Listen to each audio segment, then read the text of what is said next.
conversation came up. We were at a club in Amarillo, having a cigar and drinking, and something came up, and somebody said something, well, about pranks, how you could get somebody, and somebody volunteered. They said, well, just go behind him when he's not paying attention, hit him with a board. I said, you could probably kill him. And Doc went like that. We'll talk about that later.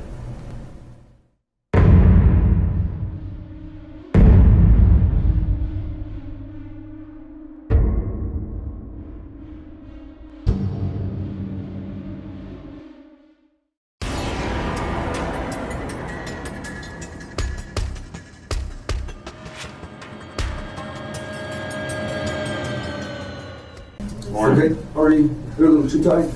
I tried to tell them I needed bigger cups of dip. Why don't I recognize? That'll be your Dennis. favorite. How are you, sir? How are you In doing? a suit. My spirits are better. Good. I've lost weight. This is Ray Martinez. Looking really good. How are you, sir? He's gonna do. Take it, Martinez. questioning. I Is that don't know true? if I met you before. Is he gonna do most? No, I don't think we've met. You know what I'm gonna do? I promise I'll be compliant, won't cause any I'm problems. gonna take these off because they look like they are too small. They are, and Yeah. I can handle the ones on my ankles, but these are killing me. It's a big What one. they do, make you take the stairs? Huh? They make you take the stairs? And I get with my stride, it's really like this when you got those long legs are so far up. Yeah. Can I pull my pants up? Sure. I hate that look. That's you right there. I promise I'll be totally compliant, won't cause any problems. Have a seat there. Even though I might like you to put a bullet right here, but I'm not gonna, I'm too much of a coward. All right. You're David Shepard? David. Your name? Okay, what do you want me to call you? Dave, David? That'd be fine, sir. Okay, either one. That'd be fine. All right, good. My name is Martinez. I'm a detective here with the Lubbock Police. You've met Detective I've met a Johnson. couple of times. Okay, we're going to go over this case. I'll explain to you some of the things that I'm going to ask you. Your attorneys are here. If at any point you feel like you need to ask them something or whatever, they're right there. I have one question. Yes, sir. Did you get the document? We're good to go then. Okay. Let me tell you one thing before we start, okay? Everything's being recorded. If he's talking, I want you not to, okay? Because if two people are talking, it's gonna sound like garble on the tape. So I want you to let him, even if you know what he's gonna ask, let him finish, okay? Yes, sir. All right. Okay, you doing okay? I mean, I know the handcuffs were a little tight and all, but other than that, physically, you're okay? Yes, sir. Okay, all right. You don't have any injuries or anything that we need to know about, need to take care of? What do you mean, injuries like while I was in the jail or anything Yeah, else? right now, you're okay? I'm fine, thank you, sir, for Okay, for all asking. right, all right. If at any point, at any time that we're talking here, you need a bathroom break, you need some water, so we have some water here, let me know and we'll break, okay? Yes, sir. I don't want you to be uncomfortable, so make sure you let me know and we'll take care of it. May I have a water bottle in case I get cotton mouth while we're talking. Sure. Thank you, sir. I'm gonna start off here, I'm gonna read you your Miranda warning. Yes, sir. Okay? You have the right to remain silent and not make any statement at all, and any statement you make will be used against you at your trial. Any statement you make may be used as evidence against you. You have the right to have a lawyer present to advise you prior to and during any questioning. If you are unable to employ a lawyer, you have the right to have a lawyer appointed to advise you prior to and during any questioning. And you have the right to terminate this interview at any time. Okay, now I'm going to ask you these other questions here. Do you knowingly, intelligently, and voluntarily waive these rights and wish to speak to me now and answer some questions that I have about this case? Yes, I do. Okay, all right, good deal. Like I said, and your attorney's just informed me, you know, this is a microphone, this is being recorded. I have a list of some questions that we're gonna make sure that we need to get answered. but we're gonna discuss this case. I'm sure we're gonna be here for quite some time, and like I said, I wanna make sure if at any point you need a break, you need to go to the bathroom or whatever, because if we need to, we're gonna take a little break. All right, so you let me know if you have a bathroom break or something. Yes, sir. Okay. One concern I have is sometimes with the ankle bracelets, if we're gonna be sitting here a long time, being so big and the way my circulation is, Sure. I sometimes will cross my legs, Okay. you know, to break it so I don't have I'll the thumb tell you posts or what, I anything. don't have a problem with removing those. Left ear's a bad ear. Okay, all right. But that's why I didn't know if I was supposed to look over here or talk here. I'll be glad to do No, it. no, you're fine just like that. We're gonna go ahead and take those off, that way you can be comfortable. Thank you. Okay? Thank you, Detective. You're welcome. So. All right, man. Here you go. Better? Yes.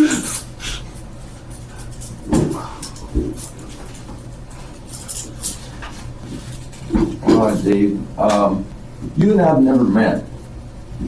I'd like for you to tell me just a little bit about you. You know, I have a couple of questions. Like, where are you from? Amarillo. Amarillo? Were you born and raised there? Yes, sir. Okay. How old are you right now? 51 and a half.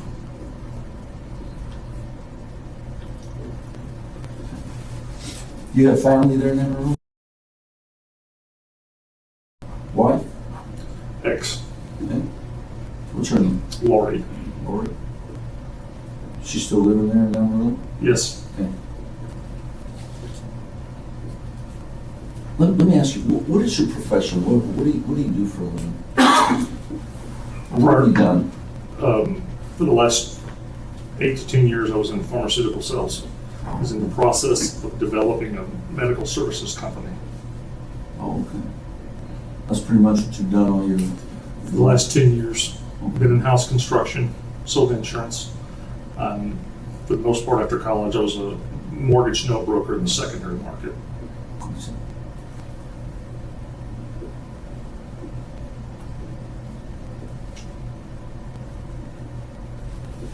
Pretty good business, pharmaceutical sales?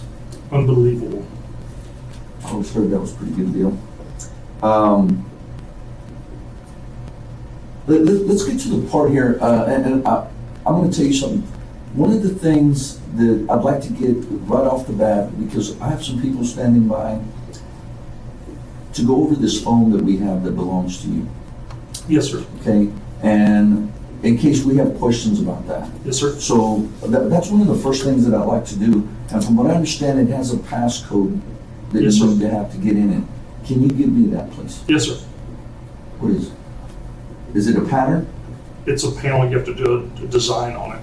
Okay, if that were, look at May I that. draw it on here?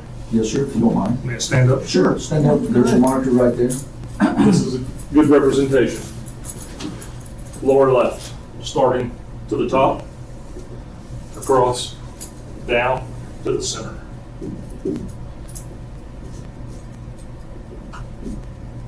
That's the password. Okay. All right. Can you read that, understand? Yeah, yeah. What kind of phone is that? Do you remember? It's a Sprint. I'm trying to think of the name of it. Evo 3 or 4. All right. I'd like for you to tell me how it is that you ended up meeting up with Dr. Dixon, Michael Dixon. 2 or 3 years ago, we were at a smoke shop, maybe 4 years ago. Actually called the smoke shop it was in Western Plaza at the time, right there on Hobbs. And smoking cigars is a very sociable thing. And we just connected and hooked up, started having friends. I left pharmaceuticals, had another business opportunity, asked him about it, got back into pharmaceuticals for a couple of more years after that. So y'all just happened to meet up in the cigar shop? That's it, and kind of had a connection. Okay. It's just progressed since then. All right. And you said that was about 3 or 4 years ago? This is my best recollection. Okay. And tell me about y'all's relationship, how it evolved as far as like, oh, did y'all start hanging out like, once a week or? What pretty much happened is we ended up seeing each other, saw several guys, and he's quick-witted. I'm kind of a sassy smartass, and we just kind of hit it off, doing that kind of stuff. I went to his spa. He owns Sensei Med Spa, and I was there once getting a manicure and pedicure, being in sales, trying to keep your hands looking good. And he came by, and I knew he owned it, and he came by and he goes, Dave, I didn't know you were gonna be here. And he goes, I brought something for you. He just got back from Amsterdam. And so he ran home and brought me some little cigars that were made from a cigar shop there in Amsterdam. It's 100 years old. And when he did that, well, then all the girls there realized that I'm a VIP because I'm a friend of the boss, and he just left to go home to bring me cigars from Amsterdam. And it was pretty nice. And then I said, well, let me take you out and get a drink. And then we just gradually watched a football game, smoked a cigar, and realized that, it's hard for older guys to have that social connection where it's not, all the time doing that kind of stuff. Yeah. It developed more seriously probably about 2 years ago, 2.5, maybe 3, let me think now, best recollection. Probably close to 3 years ago, I was having marital problems. Found out he was having the same thing around March, I think it was April 2010. I just called him and said, I got bad news. He goes, what? I said, my wife just told me yesterday she wanted a divorce. He goes, I got served last week. Kind of both doing the same thing, both moving out, ended up hanging out more. That's where it gave more, we started seeing more of each other. Sure. But we'd go out and have a drink, have a cigar, all our other friends were married, So it came to where like, hey, let's go to Buffalo Wild Wings and get a toddy. Okay. So y'all talked a lot about your personal lives to each Yes, other? sir. Yes, sir. So, somewhat like gentlemen do. Yeah, as far as like going through the divorce. and Oh, all sure. that. Okay. So, did he pretty much keep you informed about his relationships after he got divorced? I don't know to what extent he kept me informed. I know of some of the relationships and some aspects of it, but I don't know how exclusive that was. I never met all his girlfriends. I knew he was seeing a lot of girls, but I don't know to what extent my knowledge is. All right. Let me ask you this. When was the first time that he ever mentioned to you this Rochelle Shatina? I met her in October.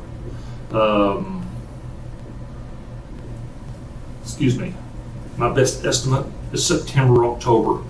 He had just closed on it. He'd rented a house on Timber Creek. Once his divorce was final, he closed on it, bought it, and they invited me out. And he made pizza on the grill, and I met her there. I knew he was dating her before that because he showed me a picture. So I met her the one time. It seemed like it was in the fall.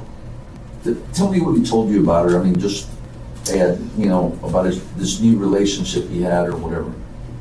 She's around 49, 50 years old, smoking hot, looks younger than she was, seemed to be a former professional cheerleader. I don't know if it's Atlanta Falcons or Atlanta Braves, I don't know, something like that. Thought she was great. Since she was in info, they kind of got a little crazy and stuff. And said that she was kind of bipolar sometimes, depending on what kind of mood she was in. So, and then later, when they broke up, he said she was crazy, used some colorful words. Did he ever mention how he met her? No. No. Hold on, let me think. He met a lot of women through Match.com, through it online. I don't know if she was one of them or not. I can't say. That's Oh, I guess. see. So he had a Match.com account? I believe it was Match. And when you met her, tell me what you thought about her. I thought his first impression was right because she was very attractive, very polite, very friendly to me. I liked her a lot. I mean, I didn't see she was nuts or crazy or rude or bitchy. I could see where she could be, but she was very friendly to me at all, and I thought she was just lovely. I thought she was just a sweetheart. Yeah. And I'd only met her one time at his house, so we had pizza. I was probably there an hour and a half, 2 hours, had a couple of scotches, had a cigar out by the patio, and that was it. And that was the only time you'd ever met her, seen her in person? Yes, sir. Okay. All right. So if that was in September or October of this last year, correct? Because we're in October. 11. Yeah, So of 11 last year. yeah. I believe so. Okay. All right. So, So, you know, it was in the fall, you know, it's in that time span of September, August, October, yeah. or something there. Okay. So, how long, do you recall how long he dated her, or before they started having, did they have some kind of problem, or what happened? I don't know why they broke up. It seemed like they were dating, I'd say, 3 to 6 months. I don't know exactly when he started, but it seemed like at least 3 to 6 months. I know he was dating some at the end of the summer, and it was in the fall when we had that, because I know it was past summer, because I wanted to invite to his new pool, and he never did. So it was Yeah. pretty much after the pool season, and they broke out. And did he tell you that he was having problems as far as the relationship with her? It wasn't, he didn't disclose that to me. And at some point, did he end the relationship with her? He mentioned it later, like in 2012, January, February, because he was seeing another girl. And I asked, well, what happened to Rochelle, the blonde cutie, the cheerleader? I think is what I asked. What happened to the cheerleader? He goes, she turned nuts on me.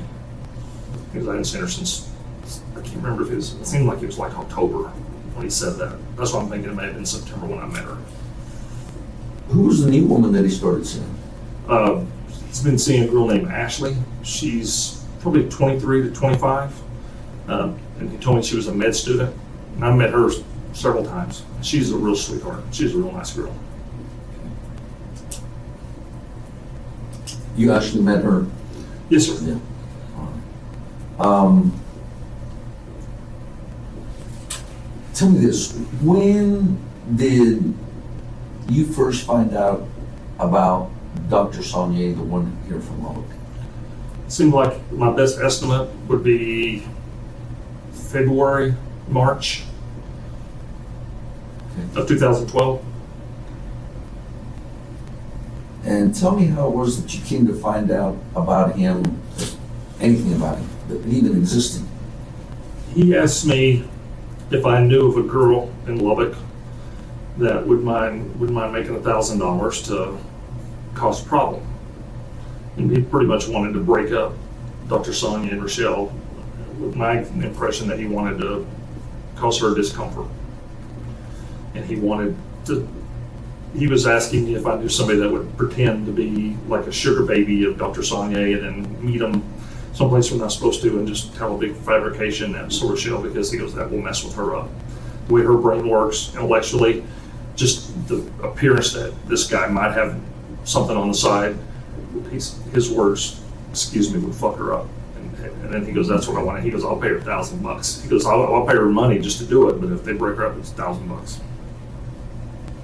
And was that the first time anything like that had been discussed? Yes, sir. In my presence, yes, sir. And what did you think about that? He mentioned that he wanted to cause her a problem because he left his wife for her. You know, she broke up his marriage, and I knew they had some problems with Shannon, his ex-wife, and her on the phone, and cussing back and forth, and sending text messages, and he just wanted to, I guess, pay back. And that was that the first time that he'd ever brought a subject like that up as far as Yes, sir. to mess with Yes, sir. anybody? Yes, sir.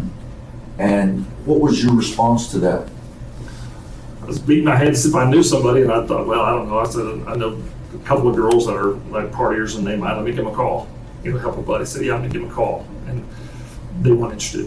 One of the girls was in Amarillo, was a stripper, and I said, you know, for $1,000, those girls will do almost anything if it doesn't do anything. And they kind of took a pass.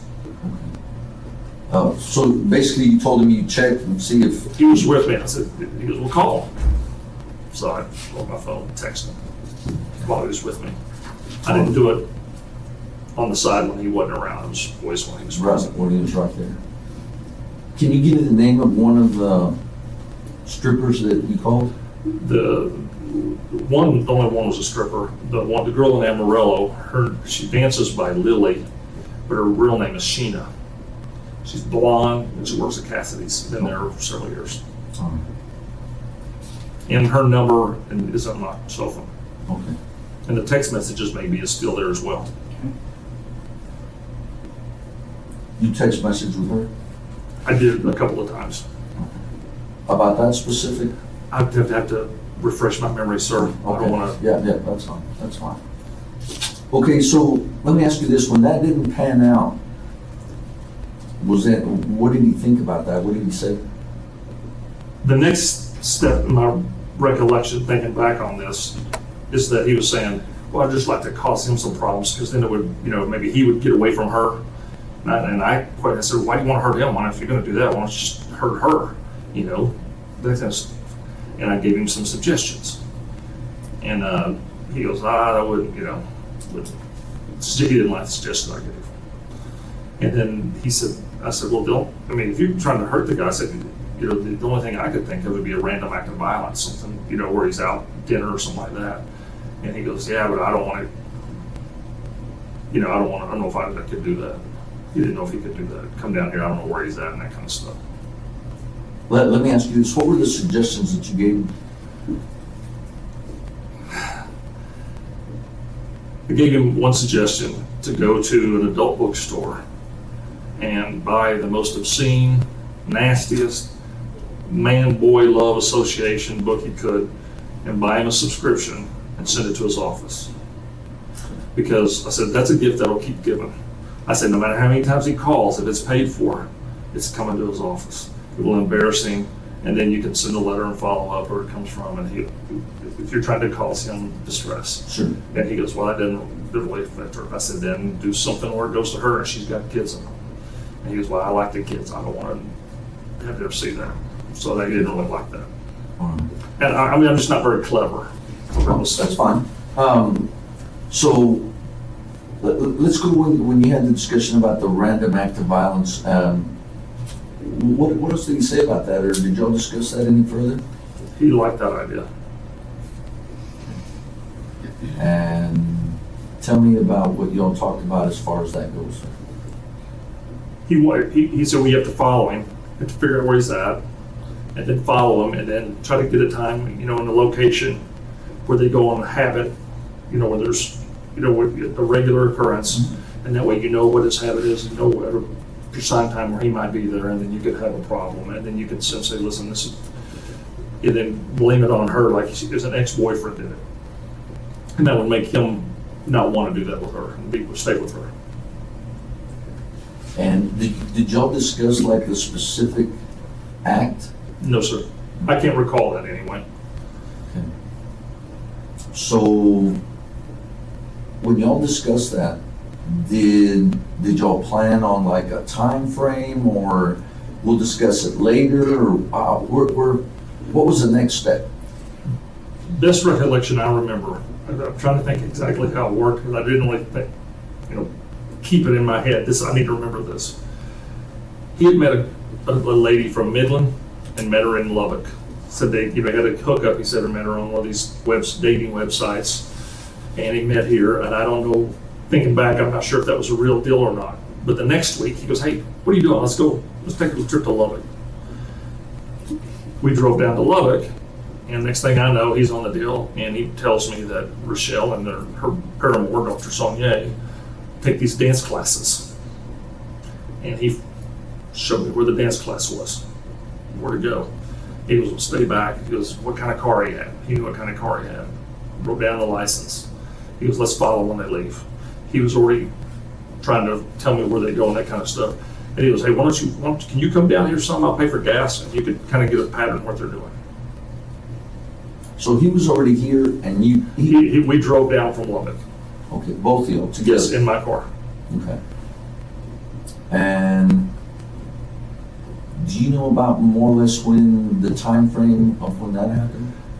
You know, that's where, you know, it came pretty close, you know, that 2 or 3 weeks ago, I believe that was like in March.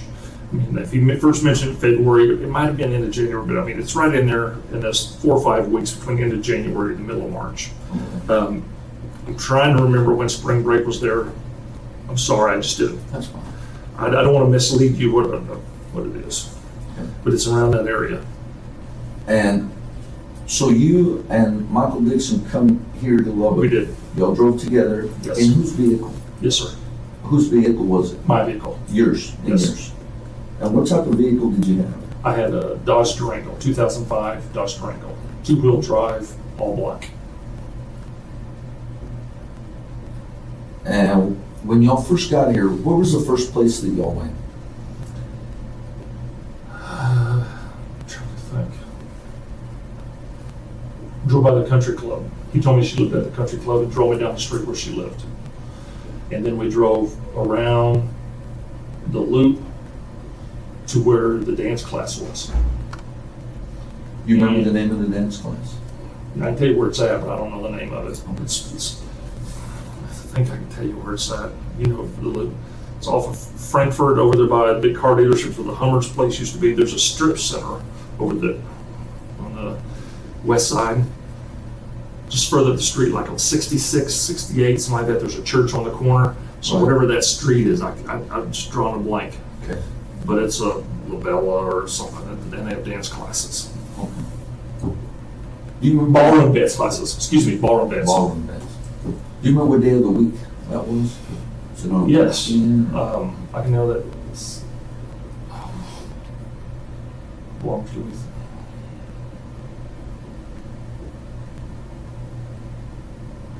it's 2 nights a week, and I can't remember, it was Tuesday, Thursday, or Monday, Wednesday. I'm sorry, I'm trying to think. Seemed, It's not that big a deal. I was just I'm wondering, I sorry. didn't know if it was a weekend or. no, sir. It was No, not sir. a weekend? No, sir. It was the first 4 days of the week, Monday, Tuesday, Wednesday, Thursday. It's gonna be 2 days of those 4. Okay, all right. So you drive by Shatina's house and then y'all go around the loop Who's- to, Rochelle? Oh, shit, I didn't know her last name, I'm sorry. Yeah, you'll go by the country club area where Mhm. she lives. You go around the loop, go to the, dance lessons ballroom place. It was between times that things started, it was before 7. Seemed like their lesson started at 7. The car wasn't there. We run back down 66th or whatever that street is, right by the church, and go to a Sonic, get a burger, get a Coke, come back around, and we're on a side street. And it's like, then it gets to be close to 7 o'clock. Sure enough, they drive up. He Y'all ducks see him down. drive up? I didn't see him. I didn't know what I was looking for, but he ducks down. I guess he knew. And they went right down that street, whatever that street is. We were on the side street, 67, 68, but just north of the dealership. Okay. And on that, they went down the street that ran north-south. Let me ask you this. You were driving? Yes, sir. Okay. Let me ask you this. When you went to Sonic Yes, sir. and to get a burger, it's just y'all two in the vehicle? Pardon me? Just you two? Yes, Both of sir. y'all? Yes, sir. Who paid? He did. He did. I didn't have any money. Okay. I was in unemployment, and he paid for everything. Paid for my gas, paid for my meals. Do you recall if he paid with cash or a card or by any chance, do you remember that? Most of the time when we went out, he played with his American Express card when we went to Buffalo Wild Wings and those kind of things. But I believe the sign to play cash. I mean, that kind of cash. Okay, all right. So y'all are there at the dance place and you see them drive up. Right. He points them out to you. Yes. What kind of vehicle were they in? In his white Mercedes, Okay. and the plate seemed like it was CP something. I don't know what it was. All right. And what happens? He ducked because he didn't want him to see it. See, I guess maybe I don't. I thought I said, well, why would they even see you? Why would they think you'd be here? But I didn't ask. He just ducked. And so they went inside. We watched. Had binoculars. Go inside. They go inside, and we sit there a while.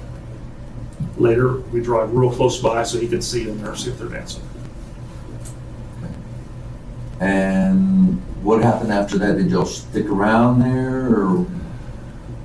As we pull around the parking lot, pull up behind the car, he gets out and looks in the vehicle just to see what he can see.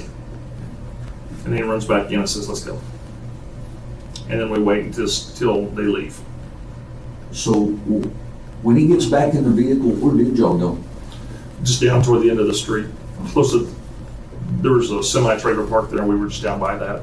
Because he didn't think they'd be coming back the way they came, they'd be going back by the loop or whatever, that's Frankfurt Highway or Right. Littlefield Highway, whatever that highway is. And so y'all waited there till they came Yes. out? Was still light, or was it dark when they came It's out? dark. It was dark. 9 o'clock, the sun was going down. And what happened when they came out? He wanted me to follow him. Who was driving his vehicle, the doctor's vehicle? Doctor was. Okay. Was it just them two in the vehicle? Yes. And which way did they go when they came out? Went south down the side street between the dealership and where the dance place is, got to the loop or wherever that highway is, and then went east. And we followed him until we lost him. Whereabout was that? We're merged into the south loop and then over to the other. Cars got between us. There's a stop sign there. We had to wait, 2 or 3 people, and I didn't see him and we lost him. All right, and what did y'all do after that? He drove me by. We went by Dr. Sonnier's house. Okay. He knew where it was. He says, well, let's see if they're there. He drove by, this lights were off, and It didn't look like anybody was home, or there wasn't, it didn't look like anybody was home. did y'all stop there? Hold on a second.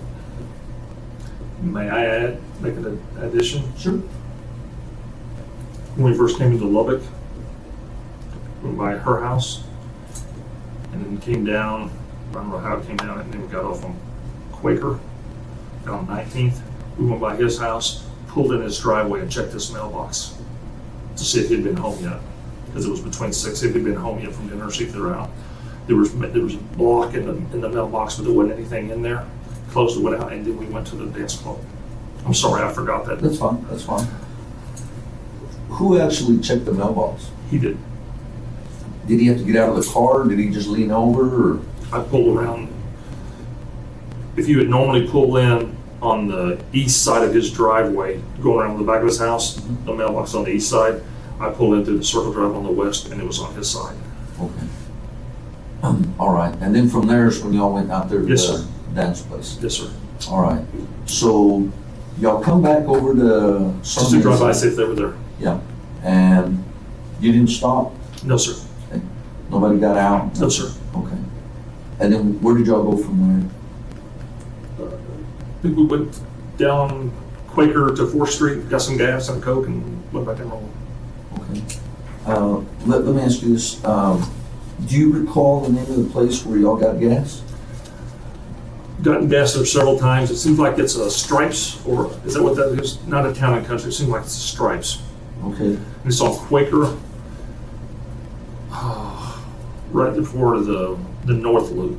I mean, I guess that would be the loop on the north side, right there on the corner. There's Okay.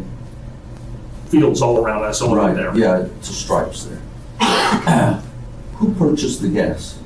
I don't recall, sir. I really don't. Okay. He paid for it. I don't know if I went in and did it or he did. I really don't know. Okay. Do you recall if it was cash or a card? I'm sorry, sir. I don't. Okay, all right, that's fine, that's all right.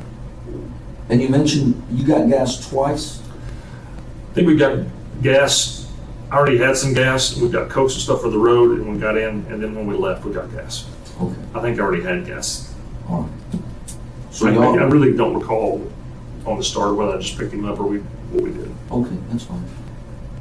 So you gas up there on Quaker at the Stripes, and then what happens after that? We'd get on the loop and go to Amarillo. Okay. About what time did you get back to Amarillo, do you remember? Maybe 10:30 or 11, Okay, maybe 11:15. all right. And getting back into Amarillo, what happened from there? I believe I took him right to his house. I really don't recall if we went and had a drink after that, any of that, because we talked in the road. I really don't recall what happened. I mean, it wasn't, to me, it was just like he was I was just kind of going along to get out of town, and Sure. I didn't know what was going to develop afterwards. I didn't really pay attention. So let me ask you this, what was the discussion about the events that had just transpired on the way back to Amarillo? What did y'all talk about? What best recollections, we were just kind of talking how to follow the guy and what their deal is, what their pattern is, and I didn't really get into too much what was going on at that time. I really just didn't really occur to me. I just thought he was, wanted to get out and wanted to see him, Sure. Okay. And we were still talking about the girls messing with him at that time. All right. Did anything transpire with that, as far as getting somebody to make contact with either one of them to mess with them? I never gave him the contacts number for either the two girls I contacted. I don't know if he contacted anybody else. But the two girls I knew, neither one of them, they both kind of took a pass. Okay. One of the girls from Amarillo, and she lives here and goes to school here now. Okay. After the deal, when y'all are here in Lubbock, you go back, you drop him off at home. Can you tell me when's the next time that anything comes up about Dr. Sonnier and his girlfriend? Probably within 1 to 2 weeks. I can't remember if it was the next week, the week after. He asked me if I would come down, and because he couldn't, he had on call or whatever. He couldn't. If I'd come down to see if I could find him and get a route, kind of a pattern, see what they're doing. I said, sure, I'll come down. Buy me some gas, buy me a meal, give me a couple cigars. And Did that for 2 or 3 weeks. okay, let me ask you this. When he asked you that, did he call you and ask you? Did y'all meet up? Did he text you? Or We talked on the phone, we texted a lot, and we met at places and had, beer, and he'd buy me an appetizer and have a cigar several times. I don't know exactly where. I know we talked about it, Buffalo Wild Wings, where he paid for meals with his American Express. That's one of the places we went all the time. And we talked on the phone and we texted. I don't recall. There was more than one conversation that just didn't. Sure. Where's the Buffalo Wild Wings located? The one that you specifically that y'all met? Around 49th or 51th and Coulter, South Coulter. There's only two in Amarillo. That's on the southwest part of town. The other one's over by the boulevard. I mean, by the airport. We never went there. Okay, just the one there on? Yes, sir. On Coulter? Yes, sir. Okay. Let me ask you this. Did he ever text you things about coming to Lubbock or following them or getting Yes. a pattern? Y'all text about that? Yes. Okay. All right. To this phone that we have? Yes, but they've been deleted. Okay. All right. So the next time, after y'all were here, that he says, hey, I want you to go to Lubbock and develop a pattern or whatever. When was the next time that you came down here for that? Sir, I don't want to mislead you. I came down so often, from March, April, May, June. There's so many times. I couldn't tell you the exact days. and Can you times. give me an idea, like, are we talking once a week, every other week? How many times a month? There might be a couple of weeks where I didn't make any trips, just a couple. Most time, at least once, sometimes 2, and even sometimes 3 times. Per week? Yes, sir. And would he give you money up front? Yes, sir. Give me cash money for gas, normally $100 to $150, something like that. And tell me, since you were doing it that often, did you have like a set pattern as far as you'd get here, where you'd go check first, or what you do? It developed into a pattern, yes, sir. Can you tell me what that pattern was?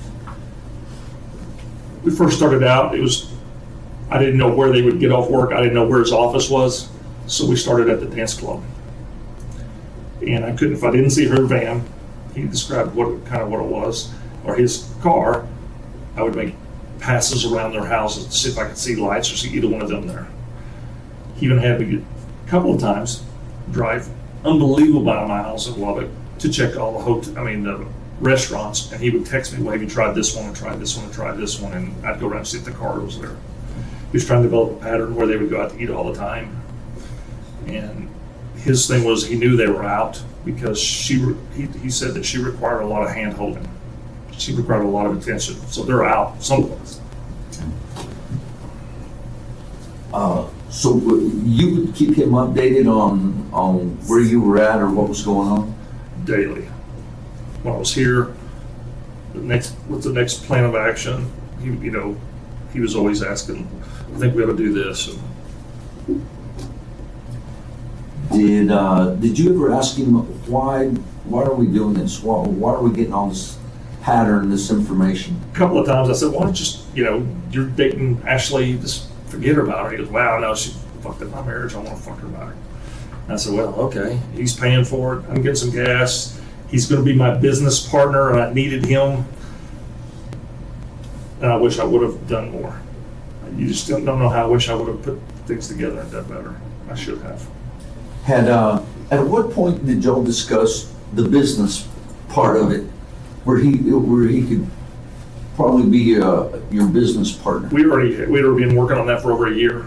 We already had a corporation. He was a member. We already issued stock. I had a third person come in and put in some money, and we were in the process of developing that. We'd already had it before. We were doing that while he was dating Rochelle. I think we incorporated in April of 2010, 2011. But we'd been working on it for about 6 or 8 months before that. Had he invested some money? He had put in, he hadn't given me cash money for the business. We had somebody else do that, but he would give me gas money. His investment with meals. His office manager recently had come from Allergy Arts, I believe, in Amarillo, an allergy clinic. So she knew codes and all that kind of stuff. And I met with her several times, and we'd go to Chili's, and he would pay for our meals and our discussions as I was getting the research to start this company. So I would say a little bit of money here, a few $100s here and there. Okay. So let me ask you this. Let's get back to when you were coming down here on a regular basis to get a pattern on them. Yes, sir. Were there times when you did encounter them or find them and follow them? Or? Yes, sir. On one occasion from the dance club, I found them, followed them out. They were both in their both cars, and they went separate directions. I was going to follow him so I could get his deal, find where he was going. She went around on the loop to where she would go home, and he ended up getting off on the Slider, the Quaker. I'm trying to think the Quaker. And so I was trying to get on the loop, and then I saw his car and it was off. So I just tried to speed up, and then I ended up catching her van. I believe it was hers, right before she got to the country club, before Yucca Street exit. Okay. And what became of that? I just noted the time and told him they split up and I didn't catch it. There's a car between us. And were there other occasions when you actually That was pretty found much them? the only time I ever saw them. Okay. I'd been by at his house at one time in the afternoon, changing the deal to see if we can catch him off work, and I saw her go by and check his mail. I saw her a couple of times drive into the country club, down. He used to call a doctor over there, and he lived on Canyon Drive, Canyon Crest, Canyon Road, where she lived on, something Right. up there. I saw her a couple of times, but out, no, I never saw him out. Never saw him at dinner, never. So once you developed this pattern about, you knew about the dance place or whatever, their houses, and you said you only encountered them once, where you actually saw them. Did it, at what point did it change? Did it ever change? Did he request you do something else? He wanted me to go earlier so I could try to catch her, maybe even like in the mid-afternoon, catch her when she's from the school, and I can't remember the school where kids are, so I could follow her from, she actually picked up her kids, and when she left the house. I had watched her house occasionally instead of watching his, because we never could see him go there, and so we watched her house so I could follow her when they go to dinner, because if he didn't come, then she would go to him and I could follow her out. I saw her once leave her house, and I lost her before she got there. She got out. Now, when you would set up, would you go stationary when you were watching her house, or were you just mobile all the time? Both, sir. Okay. A couple of times I stopped I was actually in the country club in the parking lot. There's one side over there with my binoculars. I could see it in her driveway. Saw her one out there raking leaves, cleaning that kind of stuff, reporting into Dixon. My whole thing was after spending enough money doing this, he would get tired because nothing's gonna, and it just kept progressing more and more belligerent. Okay. Did you ever have an encounter with anybody? I know that sometimes the police get called, hey, there's a suspicious car parked over here. I or think someone something. took my place once at the country club. They pulled over right behind me because I've been there a couple of hours and they saw me in the binoculars and he pulled behind me. And then I didn't spot at her house anymore. Okay, after that? That was it. Was it just a civilian, you think? Yes, I think it was someone in the country club member. Okay. Just saw the guy parked away from everybody else, binoculars looking. Yeah. That happens a lot, and that's why I was asking if anybody had ever approached That's all you I about it. I saw. Once early in the morning, he had me, as things progressed, he wanted more thing, catch him before he goes to work, because it wasn't working out. I didn't see him at the dance classes anymore. I think they finished. So that wouldn't work out, so we had to go in the afternoon. Then he wanted me to stay the night. He'd pay for the hotel and come in and catch him when he left in the morning. I'm trying to think of the street right by Dr. Sonia's house, not 21st, but the runs just west. Is that Toledo? Yeah. Or Topeka? Is it Toledo? I don't I remember. think it's Topeka. Topeka. Which one's on one side, one's on the other. Right. Whatever's on the east side. Okay, Toledo. After breakfast one morning, I got there early. I was parked on the side street so I could watch 21st when he came out to go to work. And there's a couple there that came out in their house rubbing stuff with coffee, and they noticed me sitting up. And I don't know if they wrote down flag, but other than that, I don't think anybody ever made me. And you were always in your vehicle? Yes, sir. All right. So was there a time that you did stay here overnight at a hotel? Yes, sir. And Twice, I believe. Can you tell me the name of the hotel where you stayed at? It seemed like it's a Comfort Suites on the South Loop near Quaker and Slide. I don't know exactly if it's Slide or Quaker. Okay. I stayed there, paid cash, registered my name. Tried another time, but they were booked, and I ended up having to stay at Overton. My name, paid cash. Probably a week or two apart. One of those times, I'm trying to think. I'm trying to think.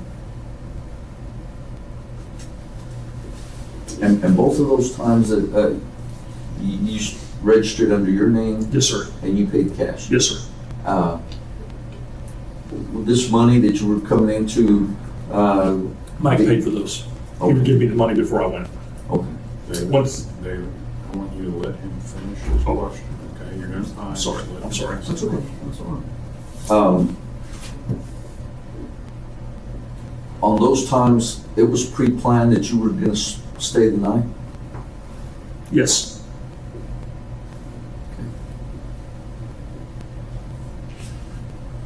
Tell me how things progressed from there. What happened? He required me to, when I was going, spend more and more time by Dr. Sonnier's house to try to pick him up and what his habits are from the morning and then the afternoon, lunchtime, afternoon. Did you ever go to Sonnier's workplace? Yes. Drove by the Covenant Hospital. I don't know exactly which entrance was his, but looked at the parking lots what I could have tried to locate his car. Yes, sir. Did you ever park and go in No, sir. to look? Nothing. Okay. At what point did this thing go, okay, did you ever ask Michael Dixon, what are we doing here? What's the next course of action? What's gonna happen?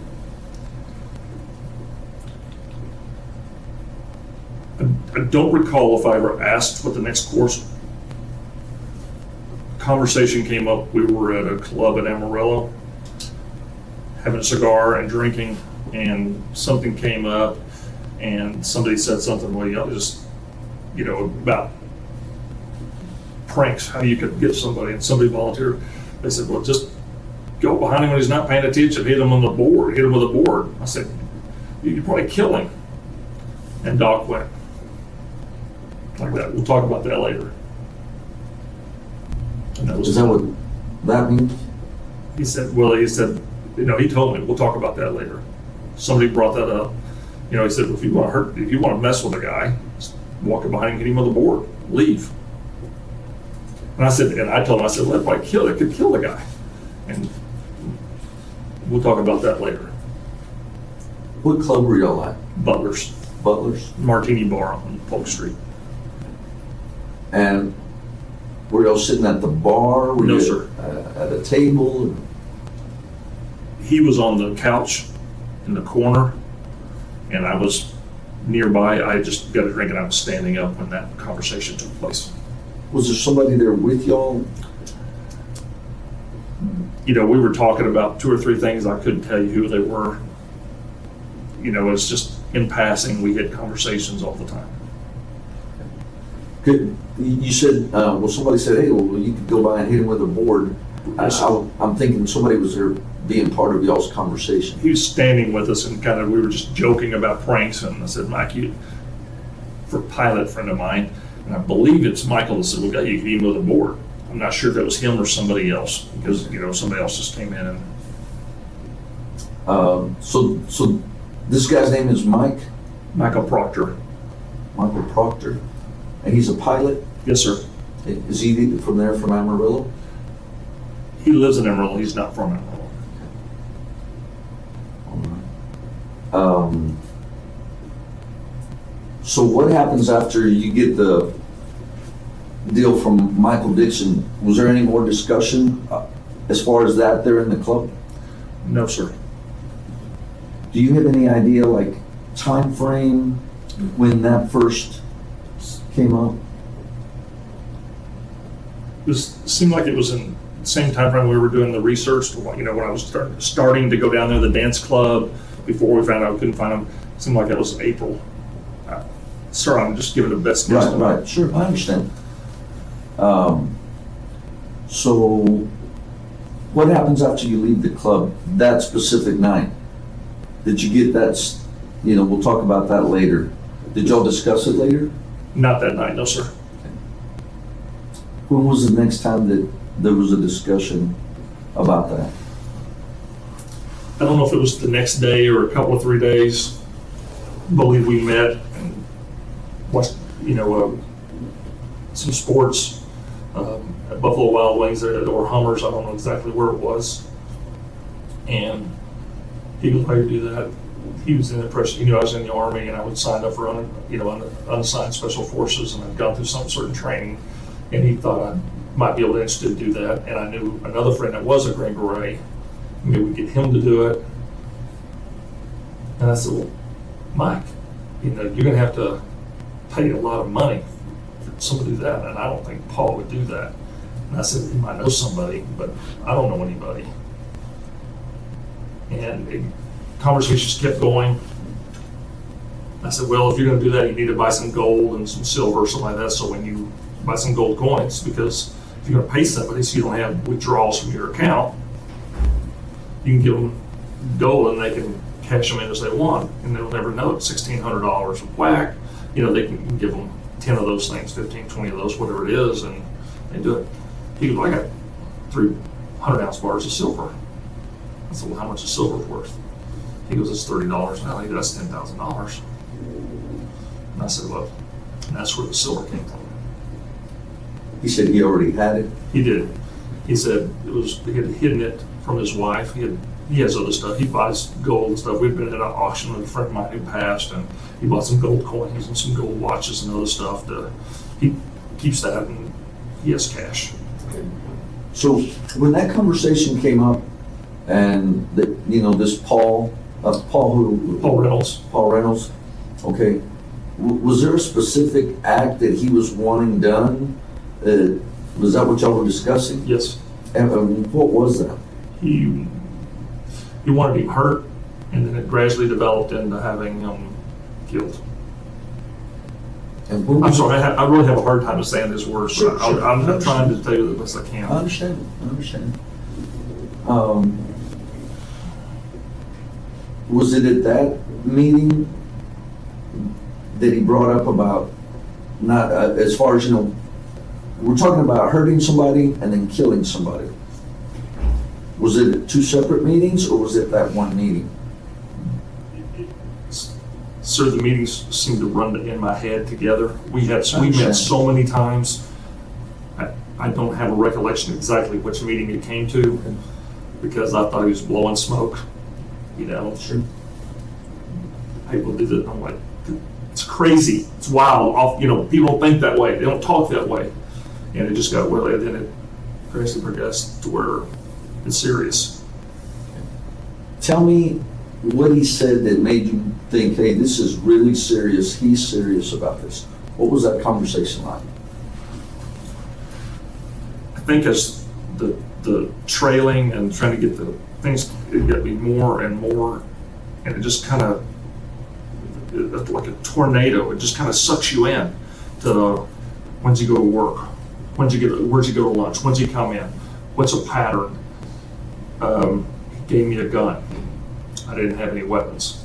He gave me a gun and wanted to know exactly where everything was going on. And it just got to where it was almost a daily, what's the next plan? What do we do now? Okay. Let me ask you this, before the gun, tell me how he told you, or how y'all discussed killing Dr. Sonnier. What was that conversation? Tell me about that conversation. Initially, he wanted somebody to break in his house to make it look like, you know, just a home invasion or robbery. There had been some in Lubbock, it seemed like I recall. And he had watched the news and he thought that may be something we could, you know, do something like that And you're talking about breaking into Sonnier's house. while he's there or when he comes home. He also wanted to embarrass himself and to be in such a way that would embarrass her.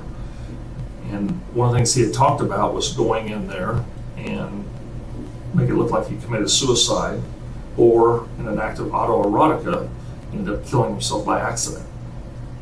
And that's what he really wanted to do. And I thought that was pretty out there. Did y'all discuss the specifics about Yes. that? Yes. Tell me about that conversation.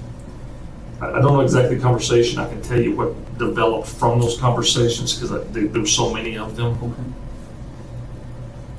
Wanted a padded cushion, something around his neck, or me knowing how to cut off the carotid artery with the forearm, put him in such a place to where he was unconscious, pull his pants down, make it look like he was masturbating, and then go ahead and close it off. We went ahead and died. Something around his head looked like he strangled himself, like on a doorknob or a door, because as soon as he died, he was going to, defecate, and he knew that he would relieve himself as soon as someone's killed. Conversations were taken on place about how to do that where he wouldn't be able to grab DNA or scratch you or fight. And that's where the gun came in, because if he sees a gun in his face or behind his head, he's going to do what you say because you're going to blow his head off if you don't. And you can control him that way. So was there a discussion about producing a gun and then he brought it, or did he just bring it? There was a discussion. I said, well, if I could do that, I said, well, I don't have a weapon anymore. I haven't had one for 12, 15 years. And then he brought me a gun. Tell me about the gun. It was a little beat up 25 automatic. I could barely put my finger in it. I mean, it was tiny, kind of bronze colored. Said he got it from his brother Monty, and that it was totally clean. At that point, Did you ever check it for a serial number? there was one on it.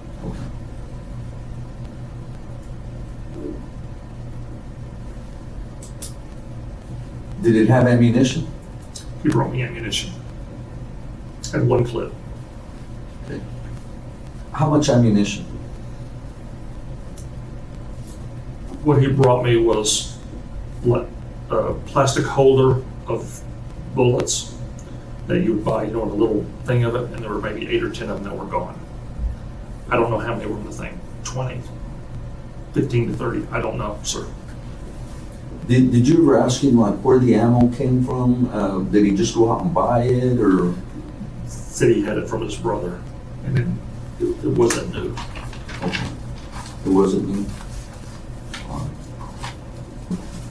So at the point that he brought the gun, had there already a decision had been made between y'all to actually do something? I don't recall it being actually a decision. It was more an implication or implied, you know, we're going down this road. I asked him, you sure you want to do this, Mike? I said, have you ever, when you kill somebody, that'll affect you from the rest of your life. You'll have nightmares, it'll bother you. And he goes, doesn't bother me. And he, And after he brings you the gun, was there any other weapons? he only brought me the gun. Just that one? Yes, sir. What happened after that, after you get the gun? I'm not sure I know what you're asking exactly. What What was the next course of action as far as this? Did you still come down here to do, follow Yes, sir. them, or? Yes, sir. Okay. The gun, the autoerotica, all those discussions were taking place as I was doing the pattern, following them. All those things just get kind of developed in the process from March through June as following them. I don't know exactly the dates. All right. Where were you when he produced the gun?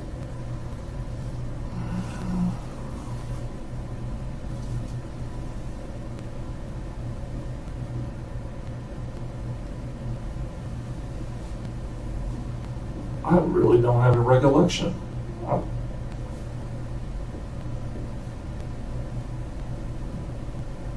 That's okay. I really don't. It could have been in the parking lot of Buffalo Wild Wings. Could have been at a convenience store. Could have been by his office. I really don't remember, sir. Did you maintain possession of it? Yes, sir. Okay, all right. So you're still coming down here, still setting up the pattern as far as what their pattern, Yes, sir. and tell me what evolves from there. What's the next thing, significant thing that happens? Pictures of the house, backyard, you know, recon work, points of egress, during conversations, information's volunteered, timeframes, things he had discovered about the house, about people next door, because they had a pool, you know, the time they're gonna be outside, how loud the gun's gonna be. Those discussions took place. And where did most of those discussions take place? I would believe most of them would be in Buffalo Wild Wings. That's where we spent most of the time, watching games and having a beer. All right. So it evolved to the point that you were not just driving by the houses, you were actually going back there and doing recon work? Yes, sir. Okay. At both their houses? I would drive by our house. I never got out of the car, except for one time. I went by his house several times. Okay. All right. Let's talk about the time that you got out at her house. What was the purpose of that? It was, I believe, in June. Later, there was nobody at his house, couldn't do it. He knew she was in town, because of how he was following her on Facebook, even though they weren't friends. They had mutual friends that were, so he could keep track of what she was posting by what that was doing. It was raining, storming. I pulled into her driveway and looked into her Lily's kitchen dining room window right there by her garage doors. He wanted me to look in the garage to see if his car was there. Because the rain, they wouldn't see my lights and that kind of stuff. Her windows are opaque in there, they're plastic and opaque, you couldn't see in. But I looked in the window there and I could not locate them. All right, and so when you went to his house, tell me about getting out and actually going back there to do the recon. Don't know exactly the first time I'd done it. I took a picture, I've destroyed it since then. Parked in the alley, it was dark, it was late. My car was facing west. I pulled just west of the dumpster right by his fence. Entered the backyard, opened the gate, took a picture, closed the gate, and left. So I could see what the picture looked like. And what did you take the picture with? An Nikon Super Shot, small little camera. It was on my desk in my apartment when I was arrested. All right. And what did you do with that picture? Never developed it, just looked at it, showed him. On the camera screen? Yes, on the little digital Yeah. camera screen. Obviously, trying to see security systems, cameras, lights, motion detectors, looking for things of that nature. So y'all pretty much evaluated the picture to see. Tried, it Yeah. wasn't good enough. Were there other times that you went Yes. into the backyard? Yes, sir.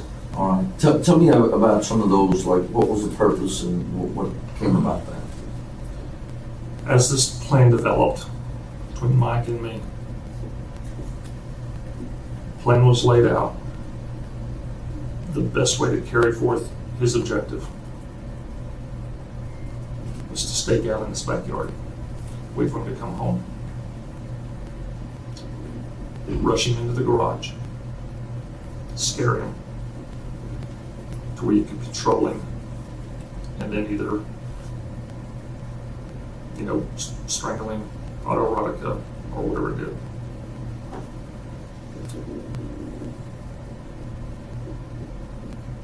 Several occasions I was sat in the backyard watching, waiting for him to come home. And those times, where would you park your vehicle? There were many times I could have parked and chose not to, hoping that Mike would forget about this deal. Most of the times actually every time, because of the construction on Toledo, the west side, behind his house, they were doing yard work, and there were people there all the time from 5 till 6 o'clock. I parked on the East Street, Topeka, if that's what that street is, where there's construction on the house, on the property, on the street directly behind 21st. I don't know what street that is. I would park there, walk down the alley. All right. So there were several times that you were back there and nothing ever happened? 6 or 7, I believe, sir.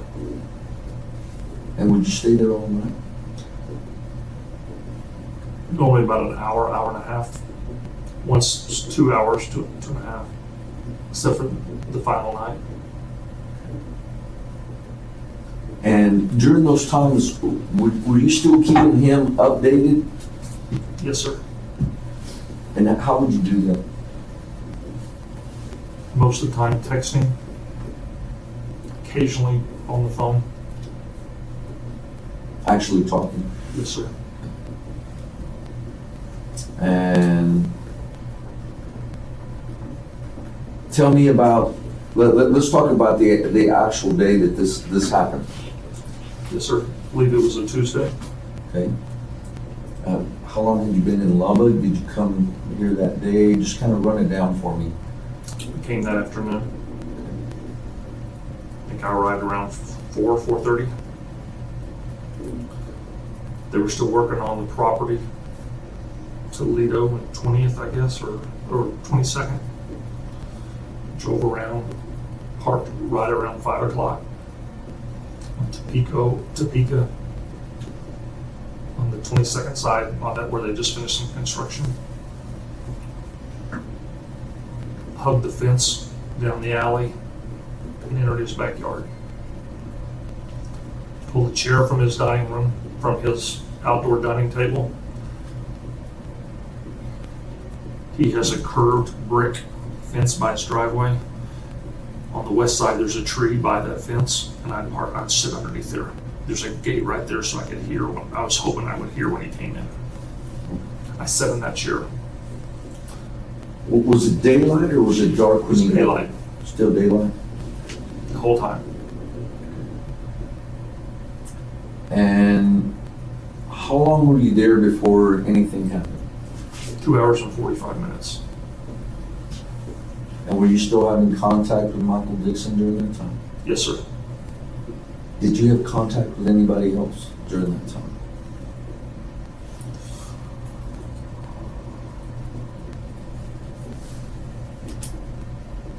I don't believe so, sir. I'm trying to recollect. I don't believe Yeah, so. that's fine. I was just wondering. I didn't know, so I was just asking. It could be a possibility I text him. I don't believe so. Okay, fine. So tell me what happens after a couple of hours there?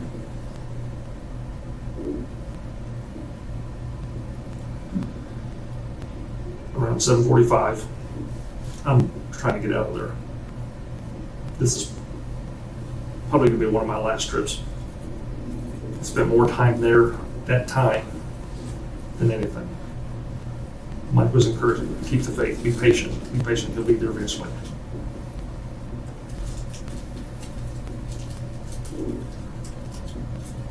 I just get through texting him or talking to him on the phone. There's a knock on the window.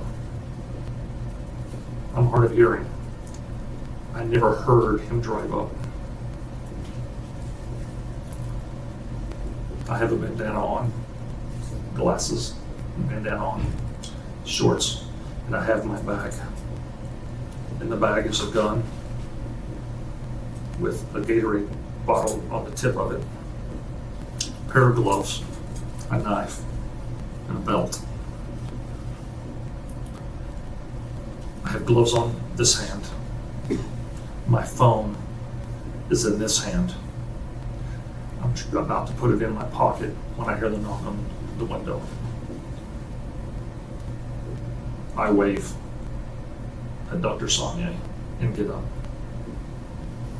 My other glove is in this hand, but it's not on because I can't use my phone with the glove.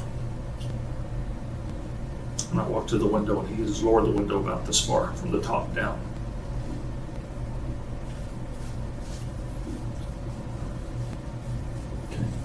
And what happens when you walk up to the window? Did he say anything to you? No, sir. I pulled the gun out of the bag with the Gatorade on it. I believe it's Gatorade. My hand in my phone. Pulled it up to the window to scare him. And this is still daylight outside? Yes, sir. 7:45. Okay. Within 10 minutes of 7:45. Had you seen him come up to the window? No, sir. Or that was the first time you realized he was there? Yes, sir. Okay. And what happens at that point? I point the weapon with the bottle at him. Discharges several times. After 3 or 4 discharges, he's stepping away. He's from me to this gentleman, maybe a little further, facing me. He's backing away.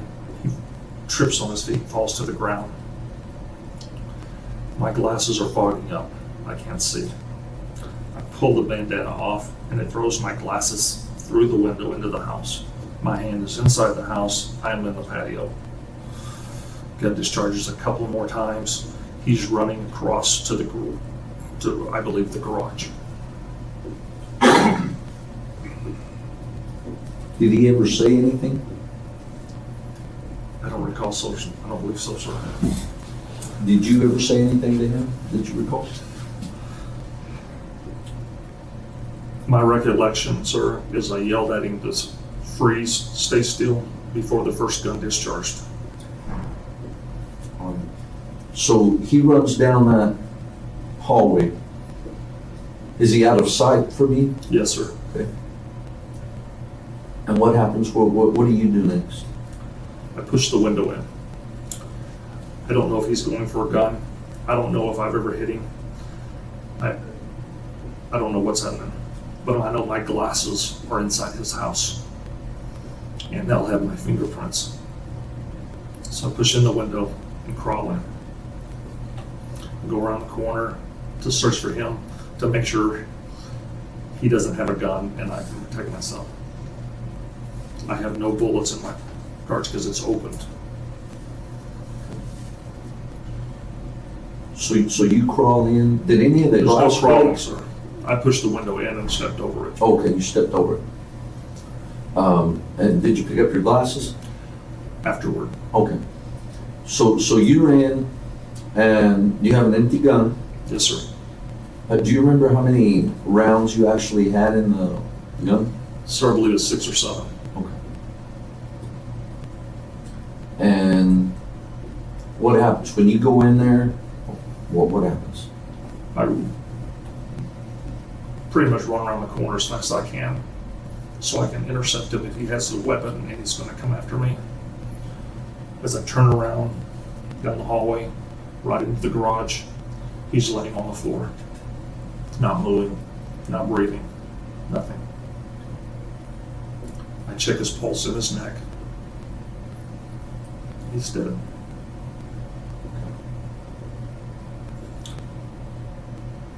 I go back in the house, look for my glasses, looking out the window. They're in the corner to the left. The left lens is pushed out and it's on the ground. I noticed the Gatorade bottle when it popped off when I pulled the weapon in. It fell over to looking into the right side. I got my glasses, put them in the bag. Go back out there. Understand this happens in a fraction of a couple of seconds.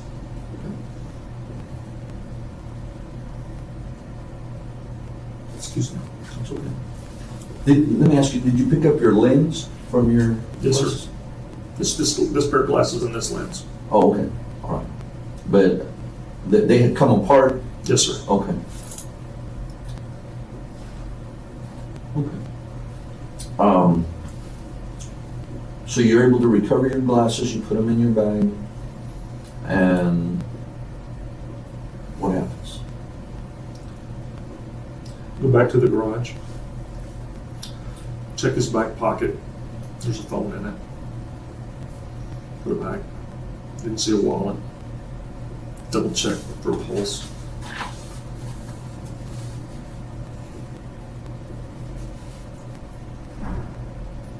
The blood is running on the garage floor underneath his chest on the left side.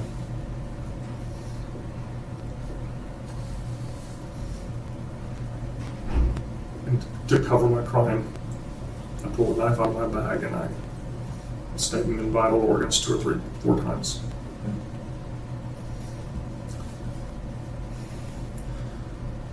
The car, white Mercedes, is closest to Dr. Sonnier on the ground, toward the west. There's a sport utility on the other side. Lexus, Infinities, I'm not sure when. That garage door is open. I reach above the Infinity or the Lexus, whatever the vehicle is. Unlatch the garage door opener. Step outside, close the garage door. retreat. Excuse me. That's all right, take your time.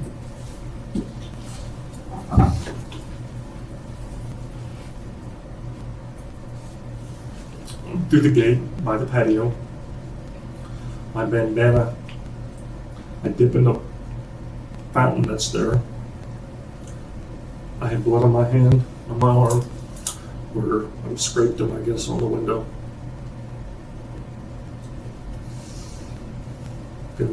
Found its way in my pocket. I moved the chair back to the outdoor table, wipe off where I'd been sitting, because I'd been sweating, it was hot, with the bandana. And I exit the way I came, through the back gate, through the alley, and got back in my car. Did you take any pictures when this happened? No, sir. With the exception, prior to him arriving there, I had taken a picture on my camera phone. On this phone that we have? It's been deleted. All of those pictures have been deleted. Okay. And what was that picture of?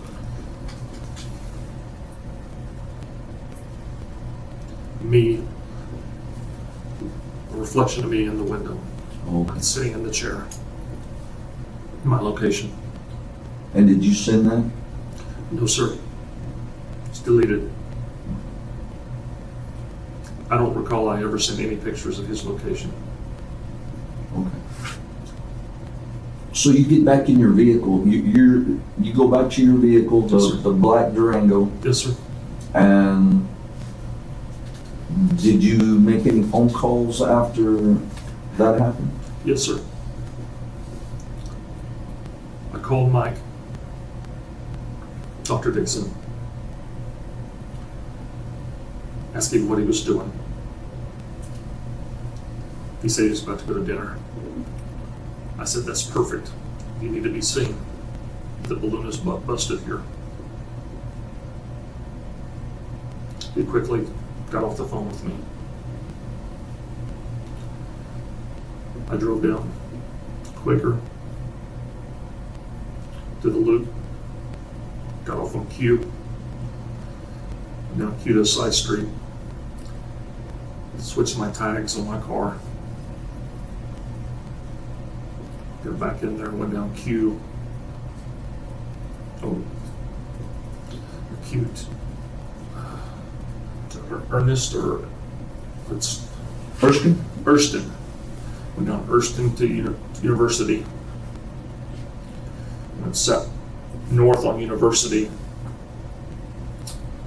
to a farm to market road near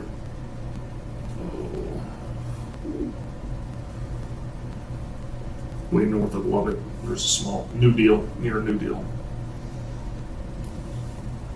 Took a right on that farm to market road. 5196, 21, I don't know what it is, to I-27, and came right down wrong. Now, you mentioned switching license plate on your vehicle. Yes, sir. Had you put different ones before you came, or When I got to Lubbock. did you already have some extra ones in your vehicle, or? I had some from a friend. I was behind in my car payments several months before, and I was fearful of a repossession. I had a handicap placard I could cover my VIN number, my apartment complex, and with the plates they couldn't take my car. There was 2 or 3 Durangos there. Okay. So my question is, did you change your license plates specifically to come to Lubbock for this? Or you had already done that to avoid the repossession? I changed it specifically for this action. And what happened with the plates that you switched out? Once I put my plates back on, at a later time, I discarded those plates. How did you discard them? Threw them in the trash. In Amarillo, I believe. So when you go back to Amarillo, excuse me, did you have any more contact by phone with anyone on your way back? I don't believe so, sir, except for another call from Mr. Dixon.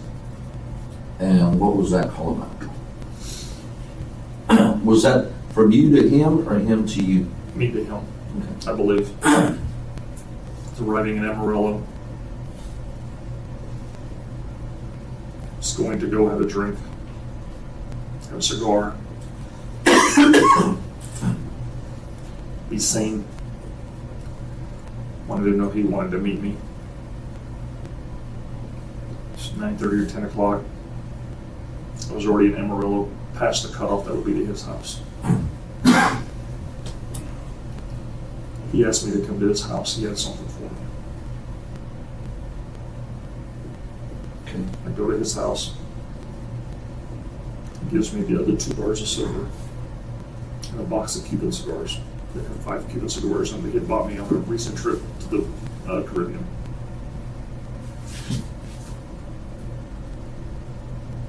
Now, let's back up one a little bit.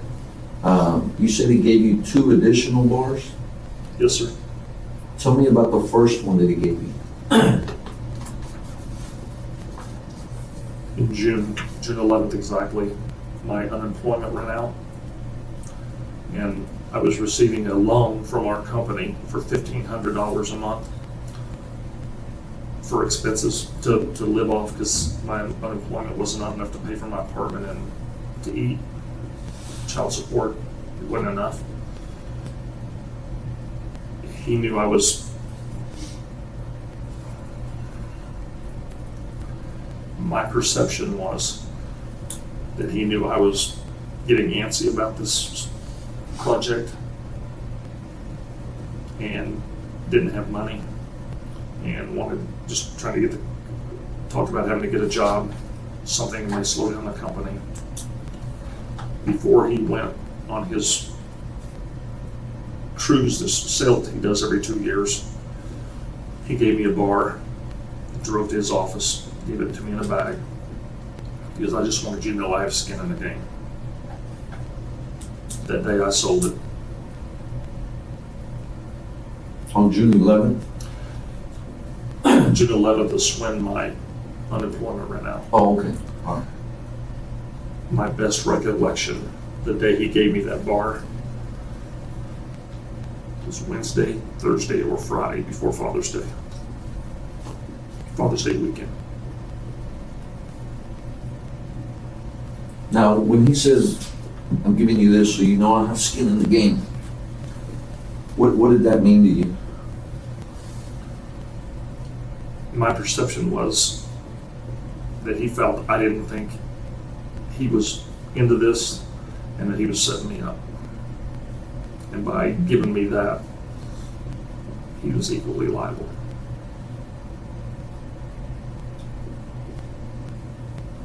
Did you take that as a payment, as a down payment? Yes, sir, it was. How much money did you get for that first bar? I believe it was 2,600, maybe 2,700. Maybe 27, I believe. Okay. And where did you sell that one? There's a pawn shop on Paramount Street, Paramount and Olson. It's called Dameron's Pawn. I believe the owner's name is Robert Dameron. Okay. That, by the way, would be the exact day I received the bar, the day I sold it. Okay. So let's get back to when you get back to Amarillo. He asked you to come by. You get the Cuban cigars, and you got 2 additional bars. Yes, sir. 200 ounces, 2 100-ounce bars. And were they packaged No, sir. any specific way or anything? Just handed them to me. Are you talking about the silver? Yes, sir. Yes, just handed them to me. With a box of cigars. It was a special box of cigars five different brands, a box of 5, in a wooden box, inside a cardboard box that was unopened. Unopened. Where is that box? Do you know? I opened them at Butler's Martini Bar that Tuesday evening. Had one, people saw me. It's a pretty special thing to have cigars, 5 Cuban cigars, especially if you're an aficionado.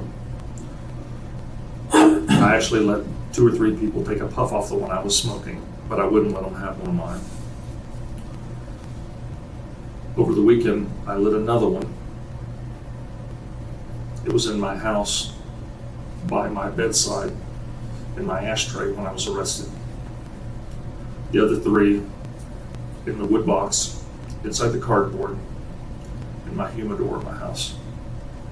My recollection now is that those cigars and that humidor's in my father's house. I may be wrong about that. That's fine. I believe that's where I was told they were. The band on the, did they have, were the cigars banded? Yes, sir. Band?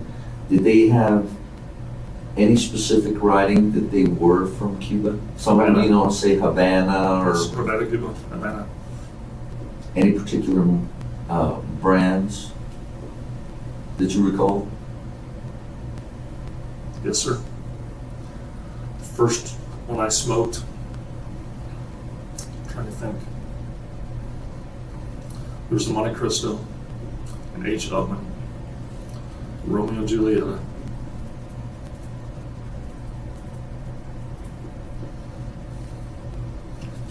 They'll come to me in a minute. I'm sorry. That's fine. I was just curious, you know, if I was looking specifically for those, you know, if they were banded, some from over there are not banded, I know they'll have Havana on there, but I was These are wondering all which banded. ones. They're all banded. The box had the Cuban tax stamp label on it. I opened it. It's still on there. And the box is there also? Yes, sir. All right. Let me ask you something. When you went to pick up the silver bars and these cigars, was there anybody else at his house? I was told Ashley was there. I did not see her. Sorry. No, it's fine. Did you even see her? No, sir. Did you see her car or anything that would? Yes, sir. I believe her car was there. If you need to stand up and stretch, just let me know and that's fine. I'm afraid I'll get sick if I do. I'm just trying to hold this in. So, You need to get up and stretch? no, I'm fine. I'm fine. Thank you. Okay. You want a break? Are you all right? If you need a Let bathroom me break, walk just a second. that's fine.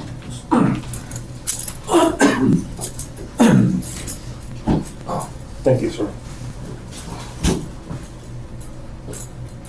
So, what's more? I'm good, thank you.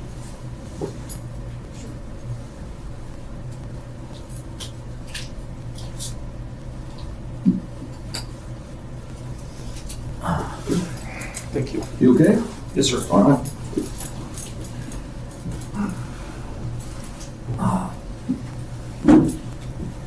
You said her car was, you saw her car there. I believe it was. What kind of car did she drive? That's one thing that was coming up, trying to think of what it was. Was it like a car or an SUV or?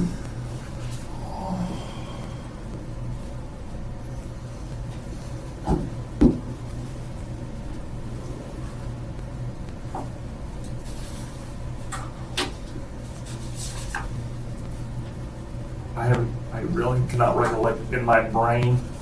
It's sounding like an older SUV, but also had like a Camry in there, and I just don't, I can't tell you for certain, sir. Okay. But he told you that she was there? Yes, sir. Okay. Was there anybody else there that you know of? I didn't get to go in the house, stayed in the driveway. He mentioned she was there and brought it from the garage to me. Okay. Did he mention anything of, did he ask you anything about what actually happened? He wanted for me to recall what happened. Out there in the driveway? Yes, sir. I told him what happened. His response was, "Sounds pretty clean. I changed clothes in the driveway while I was there." Okay. You already had extra clothes? Yes, sir. Levi's and a shirt. And tell me why you changed clothes. I was going to go downtown. And I was in a pair of grungy shorts and a black t-shirt, a hole in it. And I was 380 something pounds, 5 o'clock in Lubbock in July. I sweat, nasty, Sure. bleeding. I changed clothes. I wouldn't be seen in those clothes downtown at a martini bar. Well, I mean, Now, when you say you had blood here, was it from you bleeding? yes, sir. Okay. You scraped yourself on Yes, sir. that window? Yes, sir. Okay. All right. So you changed clothes there. Yes, sir. What happened to the clothes that you had been wearing? The ones I was The wearing during shorts the and the event. black, yeah, the black shirt. Later, not that night, the next night, I discarded them in 2 or 3 different trash bins in Amarillo. All right. So did you recount for Michael Dixon the events? Yes, sir. Did he want specific details? Yes, sir. And what was his response to you when you explained all the details? He was happy about it. He was fine with it. He said, I sound like you got away clean. And did y'all make arrangements to meet later or the No, next sir. day or anything? No, sir. Just left.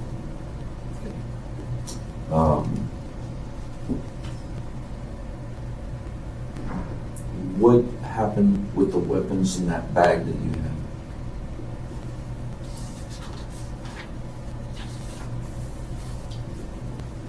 After Mike called me Wednesday evening, after he had a visit from LPD, 11:30, 12 at night. I was at my local haunt, having a drink. Those things were still in my car.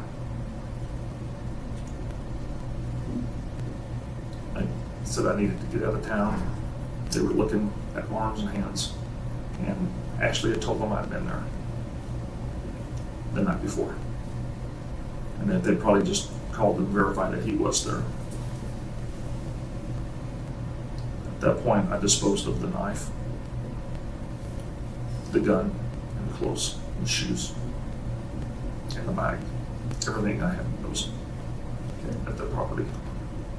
And how did you dispose of all those items?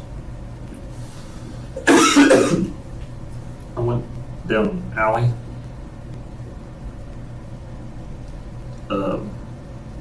on some houses in a neighborhood that was west of Western Street, south of I-40.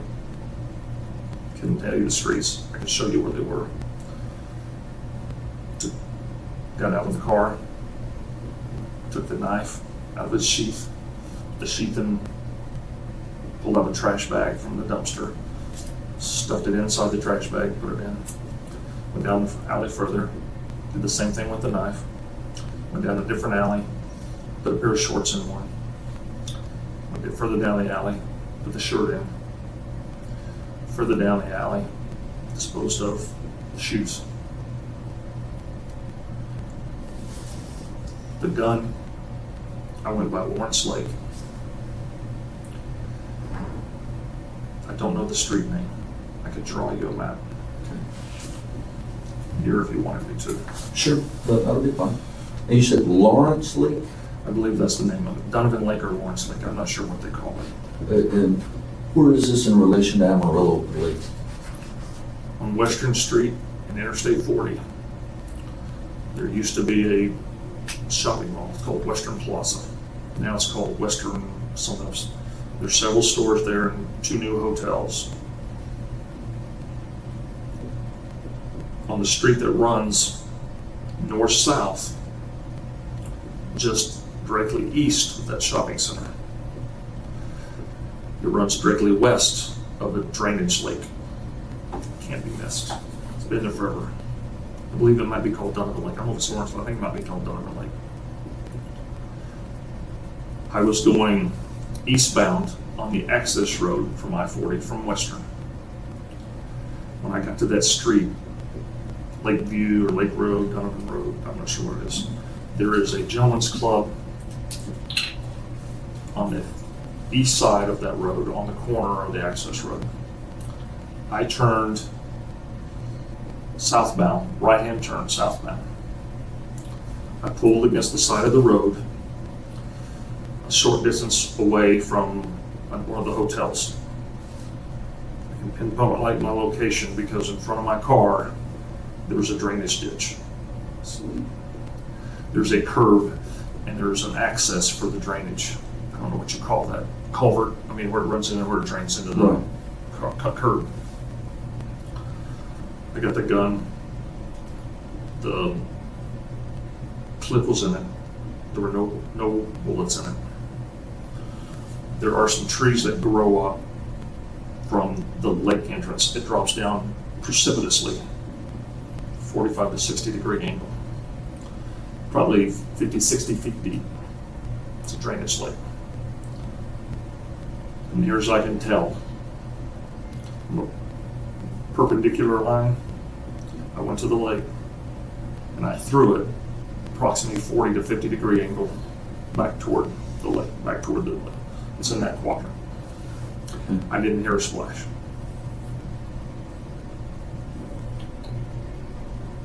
So what would that tell you?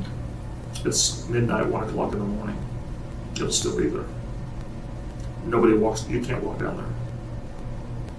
So you didn't hit the water? I didn't hear a splash. Okay. I don't want to mislead. I did not hear a splash. Okay, all right. But was there a chance that it didn't hit the water? My best estimate, Mm-hmm. it did not hit the water. All right. The water was low. Let me ask you this, the knife, where did that come from? Came out of a cigar box. Any particular one? I mean, Gurkha. it was part of the Yes. deal. Did you purchase? In the process of purchasing it. A friend of mine had it, smoking buddy. He purchased it from the Heroes and Legacies at 82nd and Quaker. After he bought it, chose he had spent too much on cigars that month. Gave it to me. I had $70 or $80 with me, not having any money. And I said, well, I'll probably get it to you in a couple of weeks. After I got paid, after I got my unemployment, whatever it was. He was, don't worry about it. And I never had a chance to pay him.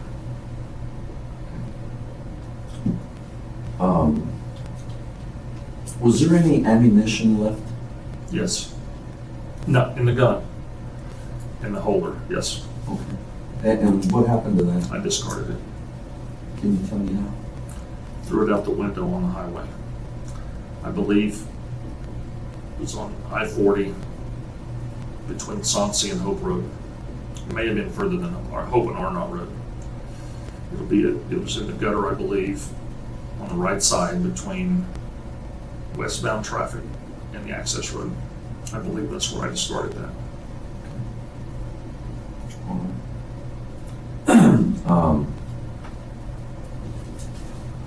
What do you recall being the next time that you met with anyone to discuss about what had happened with Dr. Sonnier? Wednesday, the day after, talked to Mike on the phone. He called me and said that he had been checking online and said that the body had been discovered in the afternoon. He called me to see if I wanted. I was already on my way to Butler's to have my use of alcohol. And he said, let's go have lunch. Let's go have dinner. Let's go have dinner. And we went to a hamburger place I'd never been to on 6th Street. Who all went to that? I got there first. It was called Texas Gelato or something like that. Mike showed up next, and then Ashley showed up. We could briefly discuss it before she showed up. I mean, talking 1 or 2 minutes.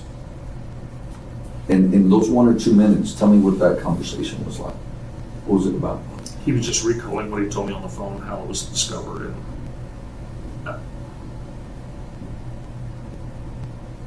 that's all I can recall what he was saying. Okay. And when Ashley arrived there, It's not discussed. nothing.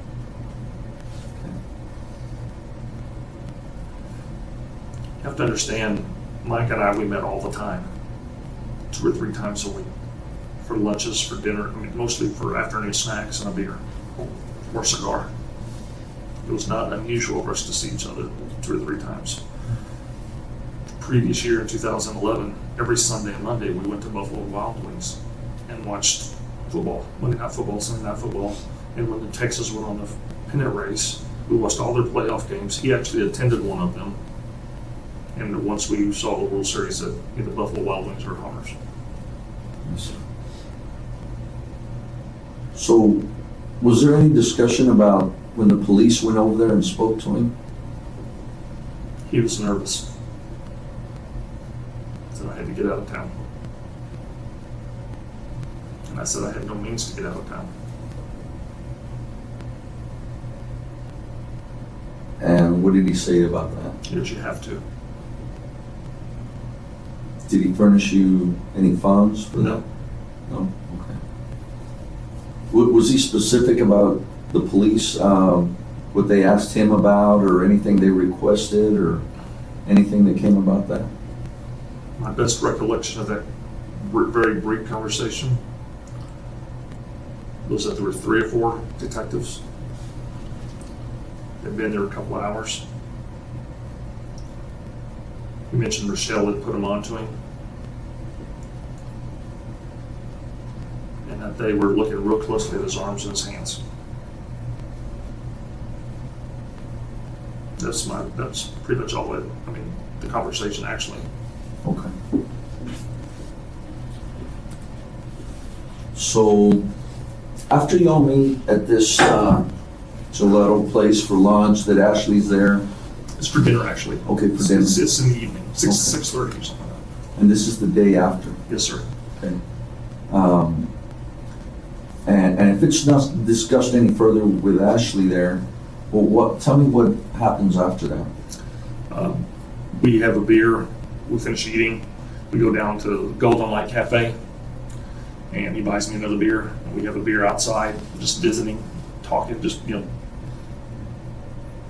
trying to be like normal. He's texting a couple of people he saw across the street and giving them shit, he's a prankster and calling and this kind of stuff. We leave, I don't know where they go. We walk back down to where our cars are, and they're sitting talking, and I go to my car, and I go to Butler's and have a drink. So when y'all go to this Golden Light or whatever, Ashley's there with y'all Yes, sir. the whole time? Yes, sir. So after y'all separate, they go their way and you go to Butler's, Yes, sir. okay? And now we're into Wednesday night. Yes, sir. Can you tell me anything that happens right after that? I'm at Butler's for 4 or 5 hours. I don't know exactly what time I got there, 7:30, 8 o'clock. I'm there at 11:30, 11:30 or 12. Not sure of the time, when he's finished with his interview with the detectives. I'm talking to people when he calls me, and I go outside to answer the phone. And I leave at that point. I go pay my tab, and I leave at that point to discard my clothes, the gun, and the knife. Okay. So after you discard all that, then we're pretty much into Thursday. Yes, sir. Thursday morning. And tell me what happens into Thursday. Thursday morning, I take my daughter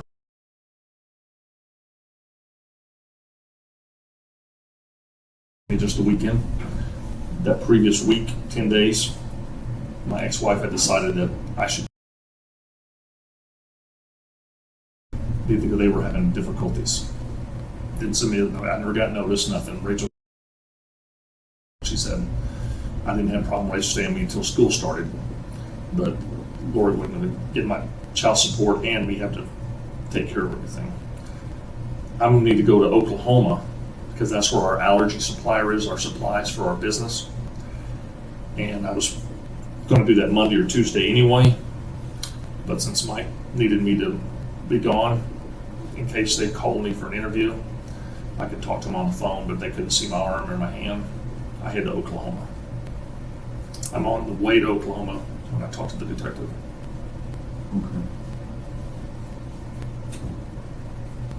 And after you speak to the detective on the phone, did you have contact again with Michael Dixon? Yes, sir. Immediately after I called him, that I talked to him. And can you tell me what that conversation was about? The only recollection that I have of something significant in that conversation is I recollected pretty much what I told the detective. But the one thing that came up that he wasn't aware of, he hadn't told the detectives Wednesday evening that he had saw me Wednesday afternoon for dinner. He goes, I was trying to keep you out of it. I didn't tell him I saw you. He goes, shit. I said, well, I told him, when I saw you. Okay. And did you get any other instructions or any other information from Michael Dixon No. as far as related to the case? Nothing. No, I can't recall. I was on my way to Oklahoma, and I was going to do that. He said, keep me posted when you find out, so I will. Because that's our next, this crap was done. It's all on. He did ask me, when do you think we can have our first clinic ready? I said, probably by the 1st of September.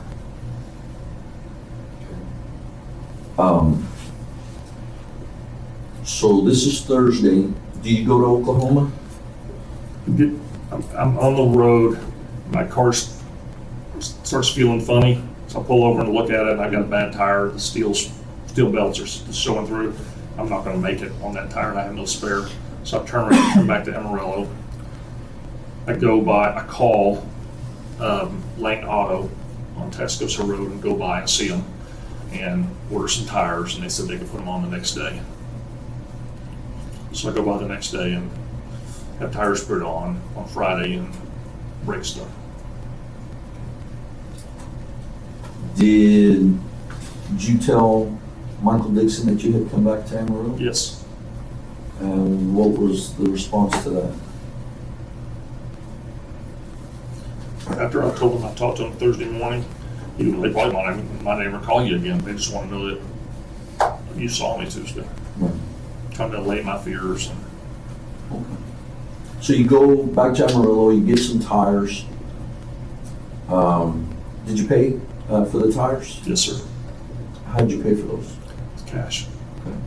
From the sale of the silver I sold. When he gave me the silver Tuesday night, Wednesday morning I sold both cars. And where did you sell those at? Same place. Same place. Do you recall how much money exactly you got for them? $2,600 a bar, I believe. The price was dropping. That's why I sold them both instead of just one. Okay. The price was dropping. I'm like, it already cost me like $200 or $300, so I just sold them both. All right. So what happens after you get the tires?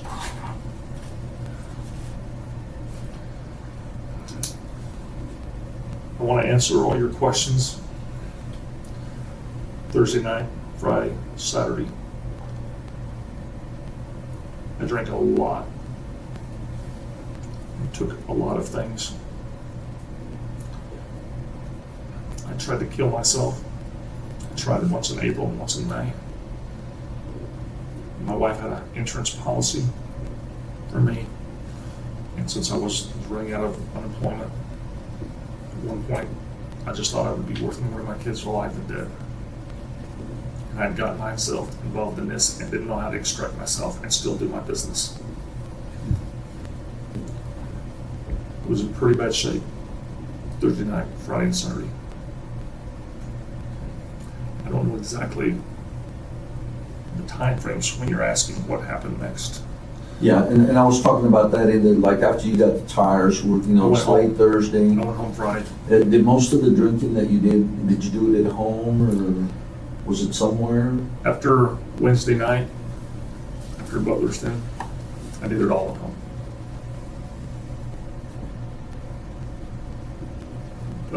Other substances were involved. And were you mixing the other substances and alcohol? Friday night when I tried to kill myself, I took between 15 and 20 morphine tablets that were 1 a day morphine for pain that my mother had when she had left when she had passed. I injected 4 vials of insulin. I took over 30 high blood pressure pills. And I drank close to half a bottle of scotch within about 15 minutes. Okay. Where was your daughter during this time? She wasn't there. I took her You had Thursday already taken her to her mom's? to her mother's house. Was there anybody else there at your place? Saturday morning, I remember seeing Paul Reynolds. He had moved in with me. We'd moved in June. I got a 2-bedroom apartment because he needed help, needed a place to stay. And he said he'd pay the difference. He probably went to finish the school and got a little nursing thing until he went off to school. I saw him Saturday morning. And did you visit with him? Just briefly. Did he know about anything that you had been involved in at that point? He helped plan it. At what point did he get involved in that? When he came to Amarillo. When he got through with the trucking, he came back. Back to Amarillo? And about what time frame was that? Seemed like that was April and May. He stayed with me a couple of weeks in May, a couple of 3 weeks, and then we moved in June. And how did he become involved as far as knowing about what was going on? Through you? Yes, sir. He never met with Mike and talked to him about it. They had made acquaintances before, but he had never met, didn't know Mike. Mike didn't know I was really telling too much about to Paul, asking Paul's question. Paul was a Green Beret and had other training that I didn't have, or methods, and he might think of things to how I could, get away from this and do whatever. And he's one that gave the idea of the silencer and how to strangle somebody without the mark and that stuff. Okay. And this instruction, did he give it to you at home, or? Yes. Yes, sir.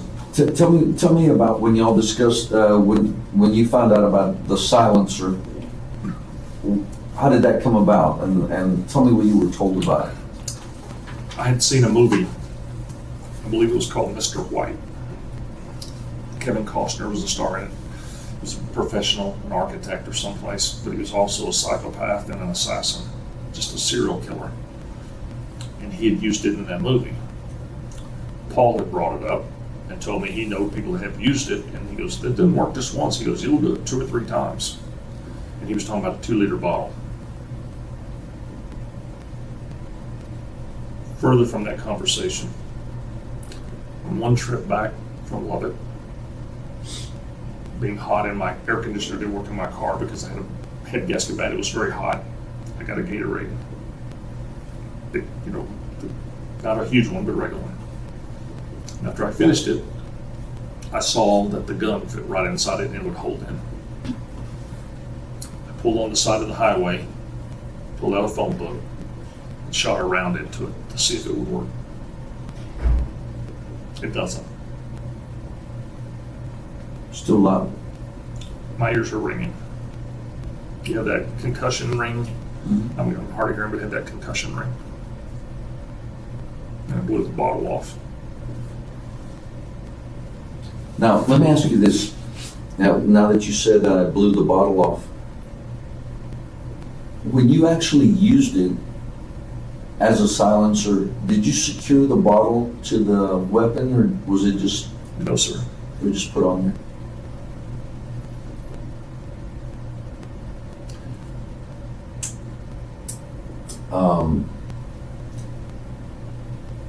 Tell me what else you and Mr. Reynolds discussed as far as this.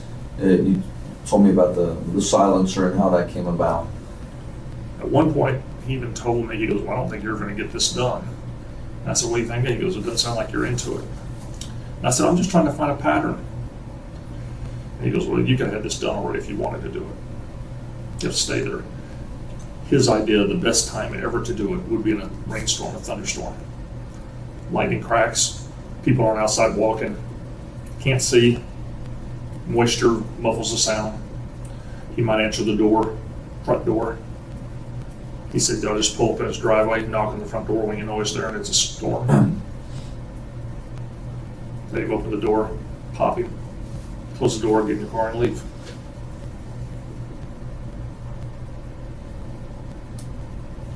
Did Mr. Reynolds know that you had a weapon at Yes. some point? He had seen it. I showed it to him. And what was his take on the weapon? It's a little piece of shit. I mean, he's had a bigger gun, it was a little piece of crap. He goes, you're a pretty good job, you gotta be close. Let me ask you this, did he specifically know who the intended victim was? Yes. Did he know the situation behind it? I'm not sure I know the whole situation behind it.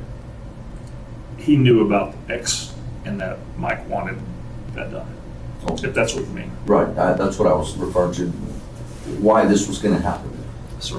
Okay, all right, so those days, Thursday, Friday, Saturday, when, you know, you did a lot of drinking and whatnot, you meet up with Paul, you talk to him on Saturday, or you see him? It was Saturday morning, I woke up surprisingly. And I was shaking. Stuff was going on in my stomach. Felt weird, funny. I felt very hungry. I got some chocolate little donuts I bought for my daughters, and I was eating those, and he came out of his bedroom. He was sleeping, he came out. That's what was wrong. That, you know, I just tired of all this. I don't want to hurt anybody. I don't want anybody to hurt me. I want, you know, my kids deserve better than this. I'm not sure he knew about the other attempts in April and May. At that point, when you said that to him, had you at some point told him what had already transpired at Sonnier's house? I don't recall ever telling him what happened at Sonnia's house. Okay. When I first saw that affidavit, I don't recall ever telling Paul that it had been done. I don't recall telling anybody that it had ever been done. So you visit with him and tell him that, and what was his response? The only thing I have a recollection of that conversation Saturday morning with Paul was that if a person wants to off himself, you gotta go ahead and do it. He didn't try to stop me. No sympathy, no compassion. You know, he didn't try to talk me out. He goes, just, I thought that was odd. Y'all been friends for some time? Since 1977, went to high school together. He was my best man at my wedding. How old is he? 49. We graduated the same year. He's a year younger. He's 50 now, I guess. So, About to be. okay, after y'all have this discussion, tell me what happens next. He leaves. At some point, I talked to Dr. Dixon Saturday. I don't know exactly what time. The times are very fuzzy in my head, how the day progressed. He comes by to see me. He's going to Dallas, I believe, to get his Porsche. He had left it there when he went to the Caribbean to have some work done on it, and he was flying back and going to drive it back. And he came by, and I told him I was just going to finish this off. He said he'd take care of my kids, pray for me every day. I said, it's not working. I took an Ambien, 8 sleeping pills, 30 high blood pressure pills, 15 morphine, and 4 vials of insulin. I said, and I'm kicking. I ate a donut and I just threw up. There were no pills, there was no gloves. I mean, there was nothing that came out. Before he goes to Dallas, Friday, Saturday, I think it is Saturday, he brings me some over-the-counter sleeping meds.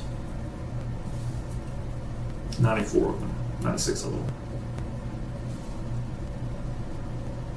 I drink some more, I don't think what it was, snaps. A lot more, probably 375 milliliters of scotch, probably another 6 or 7 ounces of Crown, and I take all of the sleeping pills. All of them? All of them. Takes me about 3 handfuls to do it 3 or 4 times to swallow them all. And these are the pills that Michael Dixon brought you? Yes. And what do you think was the purpose of him bringing you those pills? Was it I couldn't drive. I was shaking so bad. There's no physical way I could walk to my car and drive. He knew I wanted to do this, and I'm sure if, I was nervous about this. I didn't want to do this. And if I'm going, there's no trail. And he comes to your house and delivers He these? did. Was He Mr. taken Reynolds these. there? Reynolds, I think, was working. I never saw Paul again except for just a couple of minutes on Sunday, and he was on his way out doing something.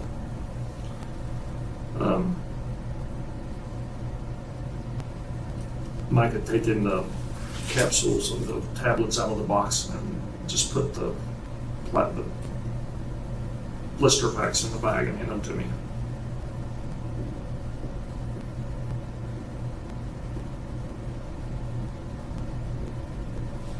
Okay. And does he give you any specific instructions or? No, sir. Nothing. So, and that's the day he leaves to go to I Dallas believe that's today. to go pick up his car. So now we're into Saturday. Anything happen late Saturday night, Sunday? I slept till Sunday morning.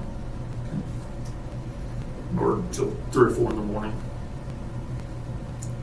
And I pull out a fillet knife and try to cut myself.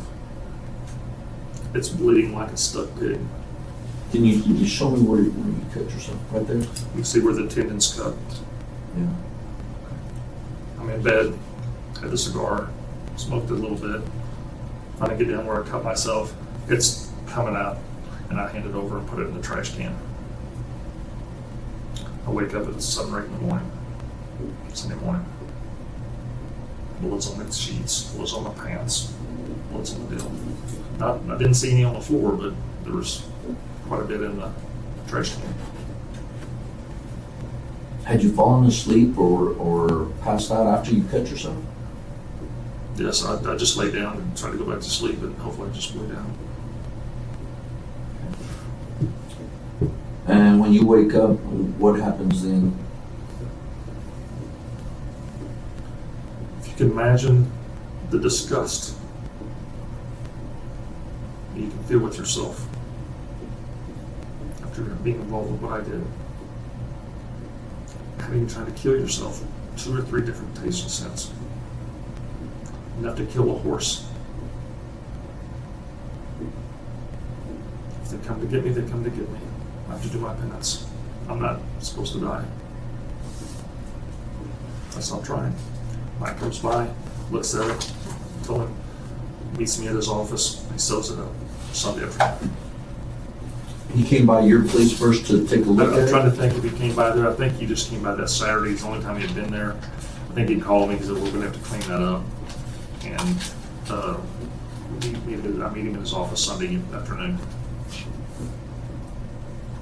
And this is at his office? Yes, This Sunday, late Sunday evening, or? it's Sunday afternoon. Okay. It's light out. Okay. I And believe I actually go to his house later that evening, go sign out and have a beer, just visit with him a little bit. so he sews your hand up, cleans it up, fixes it up? And does he discuss anything with you in reference to Sonnier? Told me I need to keep my cool. If I can get out of town, I need to. You know, he said if they had any evidence on us, they'd already have this, very prophetic, I thought, the bracelets on us. Actually said that at his place, we're sitting outside, he goes, if they had anything, we'd already be in the bracelets. Just gotta keep cool. I'd already wrote a letter to my wife, ex-wife, sent her all the other money I had left. Sunday I could drive a little bit. Told him I tried to cut myself, I couldn't before I go to his place. And he goes, you're gonna have to do it, because she's gonna know. I thought I mailed it Thursday. I thought she'd have it Friday or Saturday. It might have been there, she didn't get it. I go by and retrieve the letter and the money From your ex-wife? from my ex-wife's mailbox. One of my daughters had texted me and said they were going to a movie. I knew nobody was there. What did you write in the letter? That I was sorry that she thought I was a deadbeat and I couldn't pay. Was there anything in the letter in reference to? No. So you get fixed up by Dr. Sonnier, I'm sorry, by Michael Dixon, and you end up at his place Later that evening, later that evening? Is anybody else there? No. And what do y'all do there? Just visit a little bit. He knows I'm nervous. He's trying to relax me, trying to take care. My perception was he's nervous about me. Does he, how does he try to calm you down? Does he give you instructions on anything? What do y'all discuss? Any course of action? He said, just chill. He goes, you gotta keep yourself together. You try to send a letter, try to kill yourself. He understood that, because he knows how much I love my kids. He was just chill, it'll work out. Go about like nothing happened. If they call you, don't be available. They call, talk to them on the phone. If they think they're gonna come back, then find a way to get out of town for a while. That's the recollection I have. Okay. So y'all hang out this Sunday evening, Just briefly. okay? And then do you go back home? I have to go back home. It's not dark yet because my ex-wife is bringing a whole folder of all of her receipts.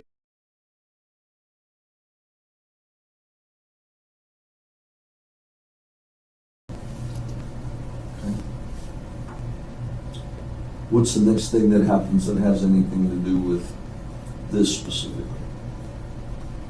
She comes and wakes me up. We go to bed. We're watching eat. I don't know. Go to bed. She's sleeping on my couch because Paul has the other room. I go to sleep. She comes and wakes me up. Seems like it's 9:45, 10 o'clock. Says someone's knocking at the door. And she gets in bed with me and we just hug for a little. I said, just don't worry about it. I said, it's too late for anybody to come by. I'm not expecting anybody. She goes back to bed. Late 1:30, 2 o'clock in the morning. SWAT team comes in and arrests me. I assume it's SWAT.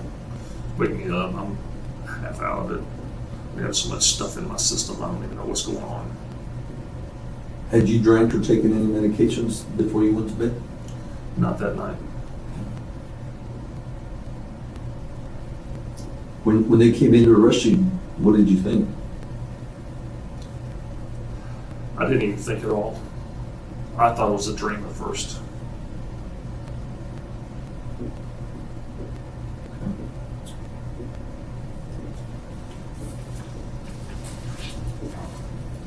So it's like a nightmare. Since your arrest, when you were arrested, did you have any chance to have conversation with Michael Dixon? Have you spoken to him? No, sir. None, zero. Now, let me ask you this. Who have you had contact with since your arrest? Have you spoken to your family, your My father. daughters, your... I've written letters to my children, told them I can't discuss the case, and I haven't.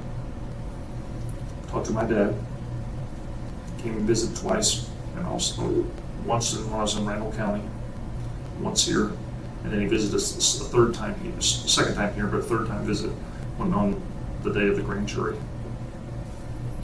I talk to him on the phone normally twice a week. We don't discuss the case. Have you had any kind of information coming from Michael Dixon through any family members or anything, anybody? Have you gotten any messages? Thank you for answering. That's not quite, I didn't want to volunteer.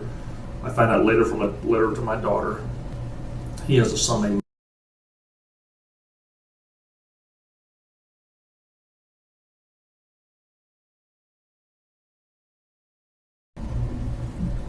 but the day I was arrested, they had gone to the movies, and he had a Jeep, and she had ridden that. She doesn't want a Jeep anymore. She had relayed to me that he called her and said he could no longer talk to her, and said that he cried more about that than when his dad was arrested. That's the extent of the conversation that I knew about outside the family. My original attorney, David Crook, came back a couple of times. One visit, a private investigator assigned from Michael's attorney came, and we had a visit. He asked a few questions. What were the questions? I have a real time remembering the specifics and some of his generals about Paul, where he's working. My general perception was he was going to try to discredit Paul in the affidavit. That's where my dad worked, where he lived. I gave that information.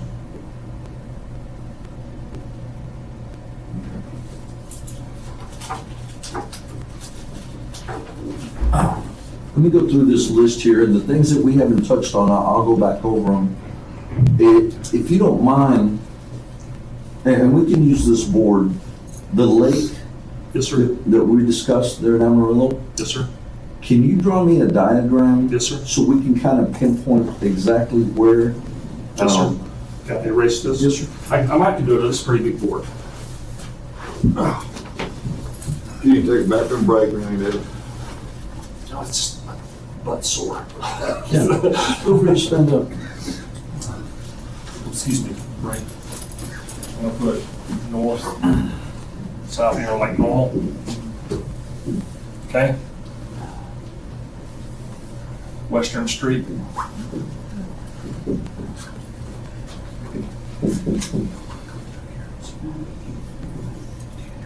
I-40. Shopping center. The road here, I believe it's called Donovan Lake or Donovan Drive or something, whatever it's called. This corner is a gentleman's club. Jaguars, I believe it's called. There's an empty lot here. Big hotel right here. I pull this way, come here. The lake butts up right next to the street, all the way down and around. This street comes back around to the west, and it comes back around. I pull down this way. There's the little damage in the curb hotel, because I see it here. There's trees. I can walk across, and I throw it in this general direction. I see water down here. And the whole thing, it goes all the way across. It's big. If you come this way on the access road on I-40, you come right down here, you'll see it in the curb. It inches, where runoff runs. There was one of those in front of my car. And I was in front of that main hotel. And I believe there's another hotel back here, but I was in front of that hotel. And I believe there's actually a street that comes in here where you go to PetSmart and the thing there. Sorry, it's not very good, but That's okay.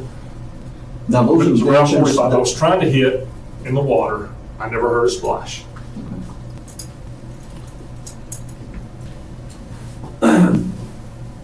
What would you estimate this distance from where you stopped from here is? 150 yards, maybe less. Not very far. This may not be the scale. It may be a little further down here, but that's why I remember because I had one reason I remember the drainage. I had a passing thought to throw it right in there.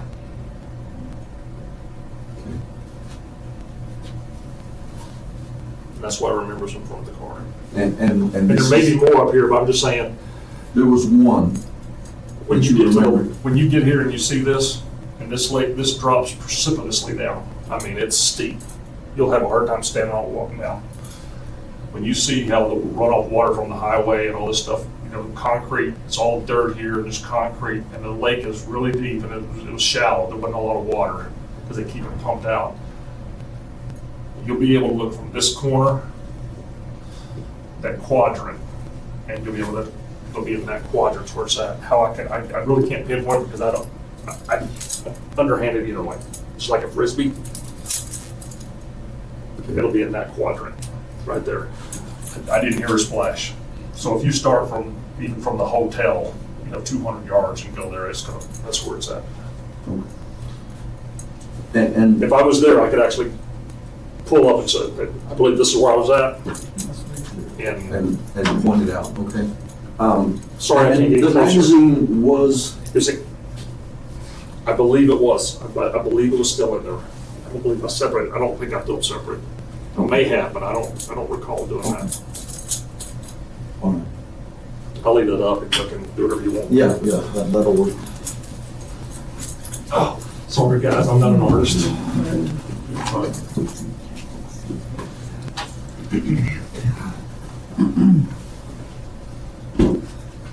How'd you get the comfortable chair, dude? I don't know. It was wild.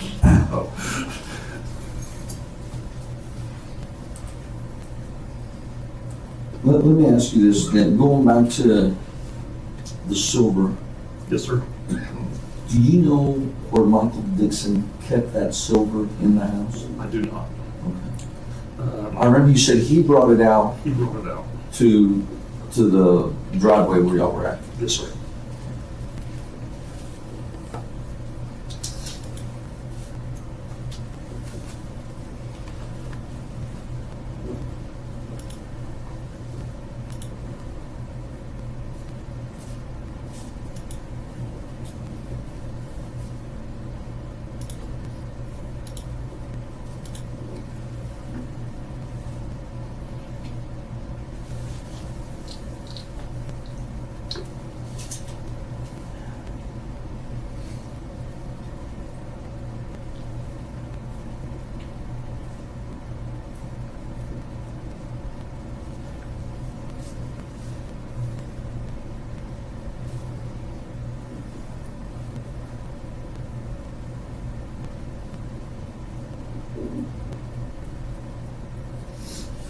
One of the questions I have here, on the Look-See account, it's an app on the phone. Oh, yeah, my where- camera. Yeah. Yeah. When did you get that and what did you use it for? I saw it in a magazine. I thought it was just cool as crap. It looks like a Bluetooth. It's actually a video camera. I got that when Paul was still thinking about, we were still thinking about trying to be in the business with Paul, but after discussions, I didn't want to be a partner with him because he just too niggardly and he wanted me to run it out of my apartment for 6 months and he wanted to control the money and I was doing all the work. That wasn't going to work. Dixon was still in. He didn't want to give him a percentage. Got the Look-See. It cost a couple of $100. So I could surreptitiously go to a training class and see how they do the allergy testing. We were gonna go to the suppliers and how they do the training. And I was gonna act like it was just a Bluetooth, put it on. It doesn't really work that well. It's pretty cool when you get it to work. I guess the way my ears are, it would always fall and flip and everything like that. But it does actually work. And there was a couple of things stored on the phone with the look-see, and the look-see's was on my desk. I don't know where it is now. It's Okay. Now, is there a certain username or a passcode? I don't recall one. I think you have to have it in, you have to have it on, you have to have it charged, the look-see device. Mhm. You have to have it charged, and then you have to turn it on, and then it'll get with the Bluetooth, the Wi-Fi, the Bluetooth, and it'll come on. Okay. But I couldn't get the phone to show what I did without the thing being on. But there was an instruction book. It needs some more tech developments. Okay. I can volunteer what you'll find if you ever get it on. Save you some time. Sure. The only thing I ever did was see how well it will work. Went to Cassie's Gentleman's Club and tried to pick out a couple of girls a couple of times. Didn't really pick out too well, but you could see the club. You can see a shadow, the girl, but that was Yeah. it. So that's all you see is maybe some shadows of some tits. Okay. I think that's all I ever had on it. All right. But that's why we did it. It was actually going to be a training device, so we could actually show people do allergy testing and do one and the different things they have in a training. So we'd have something we could develop later.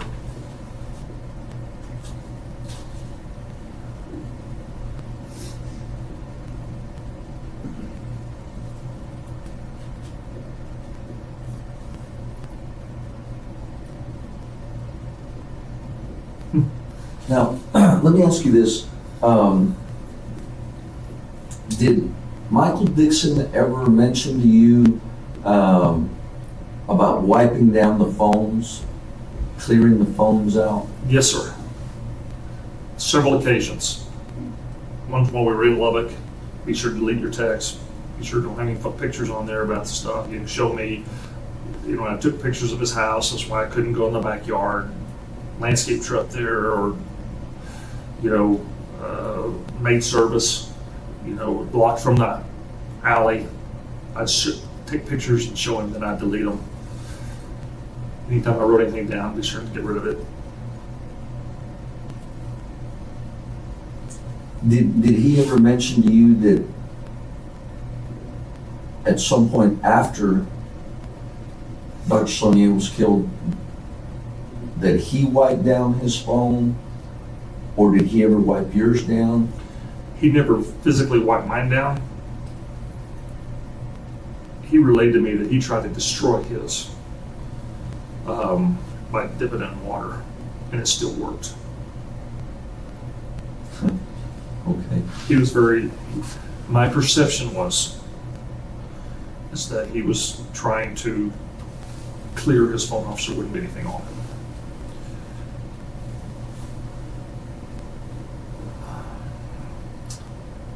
Sunday afternoon, when he did this,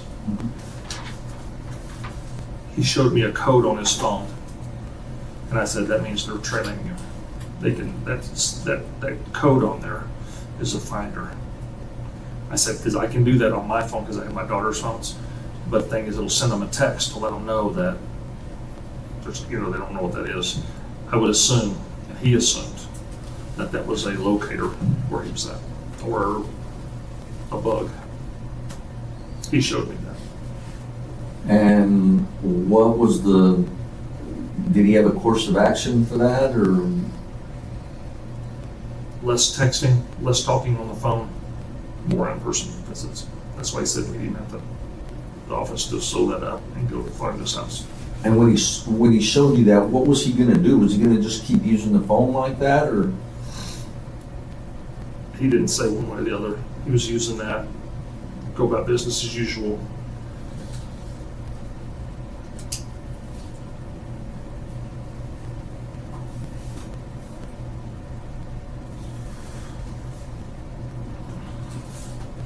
Do you know? Talk to me.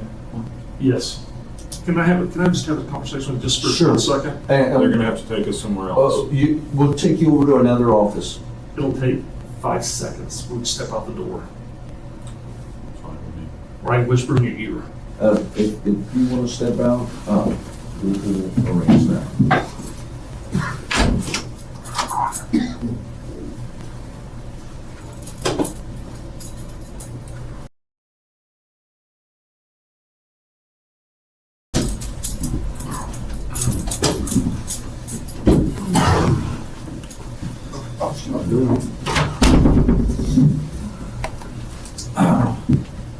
On the deal about the phones, we know he had a black phone and a white phone. I didn't know about black phone. Okay. The white phone I only knew about was the Apple phone, the iPhone. That's the one I knew. What color was that, the one that The he? white one, the only one I know is the Apple was the white one. Okay. Do you know, That's the only number I had. I only had that one number. okay.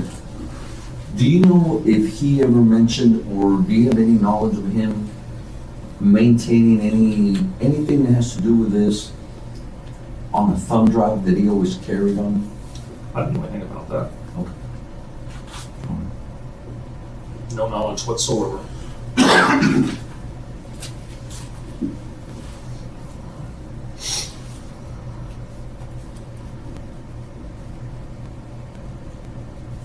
Now, the $50,000 investment, Yes, sir. at what point did he make that investment? Mike didn't make that investment. He That was didn't? our third partner. Okay. And he didn't make Who's it. the third partner? Kevin Fleming. And he didn't make it all at once. It's nickel and dime.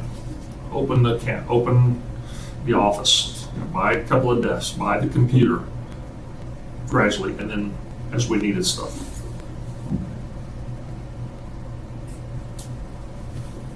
Now, let me ask you this. Other than the compensation, as far as, paying for your trips down here, the gas, when you were doing the recon and all that, the silver bars,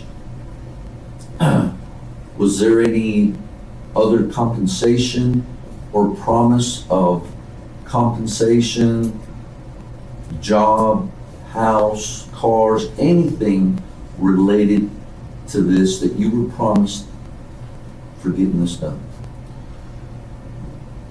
The only one promise that was there, if anything ever happened to me, I made him promise he would take care of my kids. There's nothing beyond that.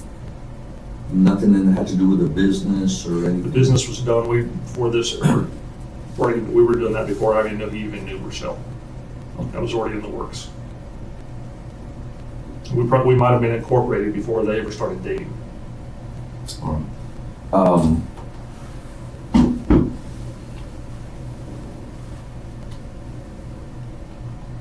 was Dr. Sonnier the only person that was ever targeted for a violent act? He's the only one I ever knew about anything, as far as trying to get even or anything. That's my only knowledge.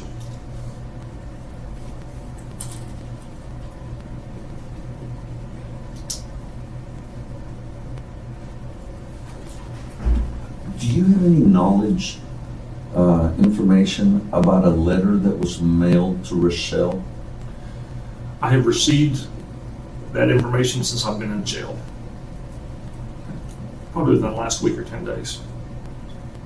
And the only thing I know about it was that he sent her a letter, and I don't even know the contents. I didn't know anything. He had mentioned to me he hadn't had any contact with her in 6 months, since October, when they broke up. No phone calls. She texted once by accident, and it was nothing, no ugly or anything. And how did you become aware of the letter? Somebody, one of the other inmates, mentioned something. They go, "Oh yeah, I saw he's crazy," talking about sending a letter and saying he did all this for her, got in a violent phone conversation with him, and that's also, I didn't know any of that. It said it was in the paper. I didn't know anything about any of that. Oh. I've never seen any reports in the Lubbock paper, and the only one newspaper I've seen was Amarillo, and that was after the grand jury indicted me. I'm sorry. Oh, that's fine. Okay.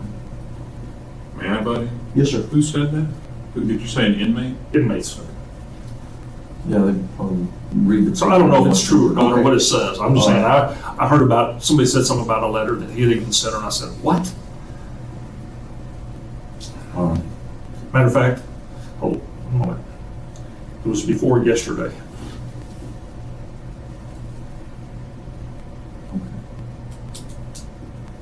And I know that because when you brought the deal to me, there was no question. I want, okay.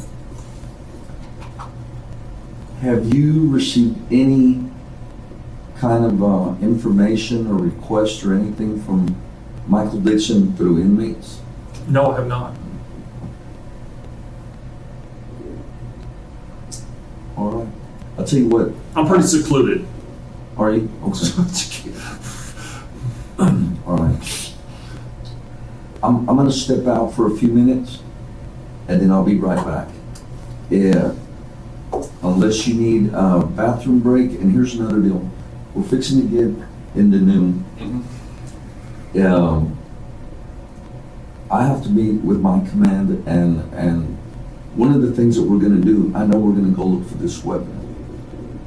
I need to find out from them if this is gonna be good enough, or if it's gonna take you going out and going, this is where I was at, and it should be right in that area.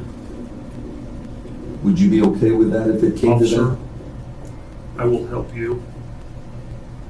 The district attorney, any way you need me to help you. Okay. I appreciate that. And by all means, I'm not trying to put anything on you to make you uncomfortable. You know, we're having this discussion, but I know that it is very important for us to find this weapon. Number one, I wouldn't want some kid to accidentally go out there and put hands on this thing. And this is a very good little map that you drew us, but without seeing the actual area, you know, and for us, so we don't go out there and spend a whole day or 2 days looking for it. Sometimes somebody going out there and going, I was standing right here and I threw it toward that building or that tree or whatever, you know, would give us a better general idea as to where we can actually go out there and get hands on it. May I make a suggestion? Obviously, I would love a road trip if I went in shackles, just to listen to a radio a minute. Sure. But if you pull up a MapQuest, I can show you where it is on the MapQuest. Okay. And you'll be able to look at the picture and I do that. So if you want to do that and not have to take me, I'd be glad to do that. We'll- But believe me, I would love to get a burger on the road and a trip. Sorry, Freddie, I can't. Yeah. Come on, dude, And- I lost 40 pounds. Here's the deal. We're already into 12 o'clock. You've already missed lunchtime Thank you. over there. So I'll make arrangements to get you something to eat here. You know, it takes too much to take you back or whatever to make those arrangements. We'll bring some food here, okay? We're probably gonna go to another area. You can eat your food. Y'all can sit there, and then when we finish, and we're pretty much really almost done here. We'll make sure after you eat, because I need to make sure that you eat because you've missed your meal. We'll come back in here, we'll finalize this, and we'll done, you can point out on the map. Sure. And if that works with our supervisors, then we'll do it like that. Thank you. Okay? Give me just a few minutes. Let me ask some, what do you want to eat? Don't get all crazy. You know, Ribeye, burger. You know, any Burger King, any McDonald's is just great. Quarter pounder with cheese or chicken sandwich is fine. Okay, Fries and a Coke. Fries and a Coke. Yes. okay. I have a couple bucks in my commissary account. You can- No, we'll wait till you finish. Okay. Give me just a Is there a few minutes. restroom on this floor or this hallway somewhere though? Yes, I believe there's one down this way. And the only thing is with that door, there, we have to have a, Okay, so I can't get up yeah, this way, yeah, okay. yeah. All right? You said I'd feel better. I still feel like a shit. Maybe it'll come.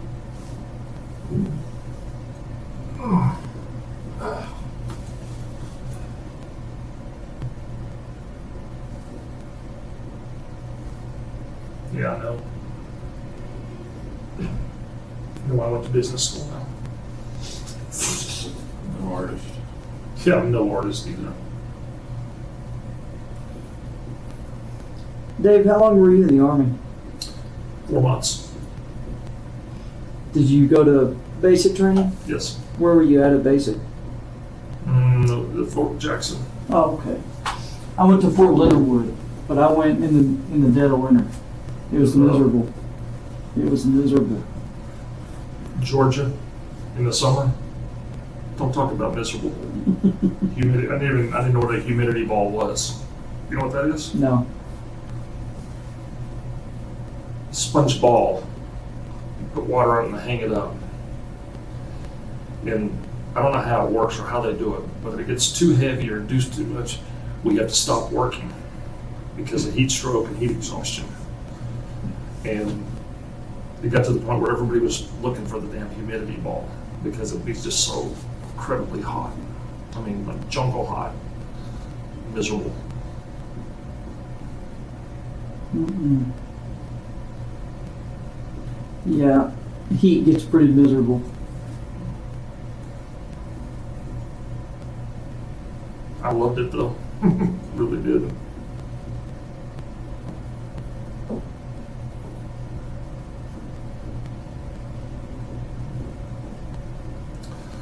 To get hitters at a cold sore. That's a cold sore. You ever taken Fambeer or Valtrex? No, just the Abreva stuff you buy at the store. Some free medical advice? Sure. See your doctor. Mm-hmm. Fambeer or Valtrex. It's for herpes simplex, you know, Mhm. general stuff. You take 1 gram of that. So when you feel them coming on, you take that, and then one a day for 3 or 4 days, it'll go away. But Really? even better than that, there's a cream and an ointment. It's called Zovorax, Mm-hmm. and it's like $50 a tube or something like that with a copay. Put it on there. Immediately takes the tingle out and starts healing immediately because it puts the virus back to sleep. Really? It's priceless if you get those. I have them all the time. When you get that stress and all the opens it up, you get cold because the Yeah. virus stays with you all the time. Uh-huh. Put that on there. It takes the tingle out, and within a couple of days, you see it's healing. Really? That's pretty neat. The reason I say this, because when people have that, Yeah. you don't let somebody have it because where you have it, you have it all the time. Yeah. Yeah. Go left, right. So what kind You get of to what that kind of hill, drug see did a trail you hill, were you turn right doing? towards the What were your fork. drug rep business? What were you? Sold Alzheimer's, So, acid reflux, cardiovascular. Trying to think, Crohn's disease, for Crohn's. Sold all those. So it goes all the way from the heart, cardiovascular, the neural systems in the brain, you know, to the parietal cells in the stomach. I just pick up on this other stuff up being in there. mhm. And if you have that, you know. Yeah. Zovorax, it starts Zovirax. Sometimes they sample it, but you can go and get 1 tube of that, and it doesn't take. You just put just a little. It'll last you a Yeah. long time, and it'll keep. It's priceless. I mean, priceless. And David is housed in medical. When he said he was isolated, Mhm. so he's housed over in medical. Oh, I'm sorry. okay. What did you? No, you're housed in medical. Yes. My joke is you have to get a verbal reprimand and then a major violation, and you still have more freedoms than I have. I mean, I've been there 60 days, 70 days, whatever, and it's like solitary, 24/7. Is there anybody down there at all? Is it you're down there? I'm sorry. You're just down there in the medical? I have sleep Section. apnea, and that's where they have electric plug-in, so I can use my CPAP at night so I can sleep. Oh, okay. If you know anything about sleep deprivation, you can become psychotic pretty quick, Yeah. and I get that way. You saw me that way.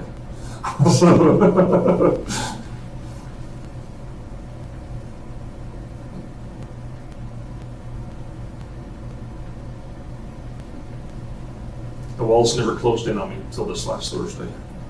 because that deaf mute guy was there.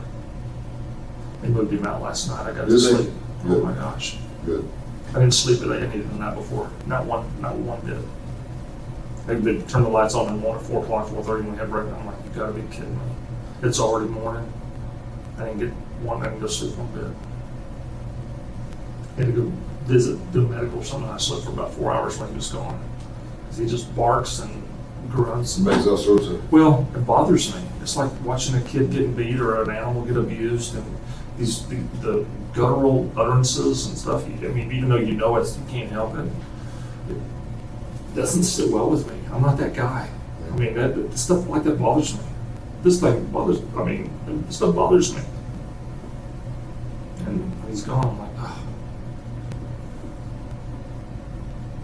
You can't do anything about it. now that's what sad thing. That's the hard part, because you can't get mad at the guards, because then you get, for being disrespectful, and they can't do anything.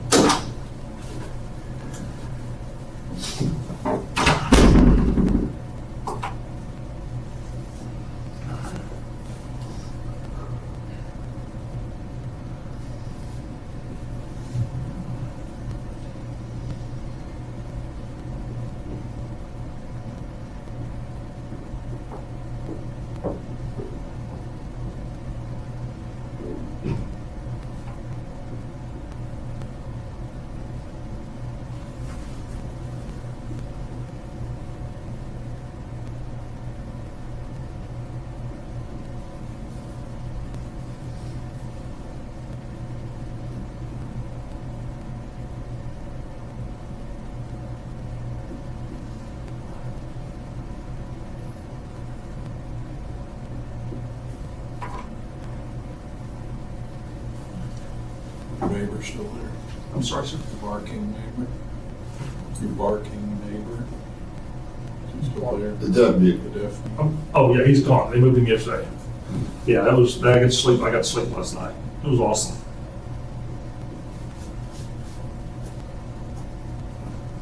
Poor guy. That wasn't his only problem. He's probably a lot emotional Oh, Mental. oh.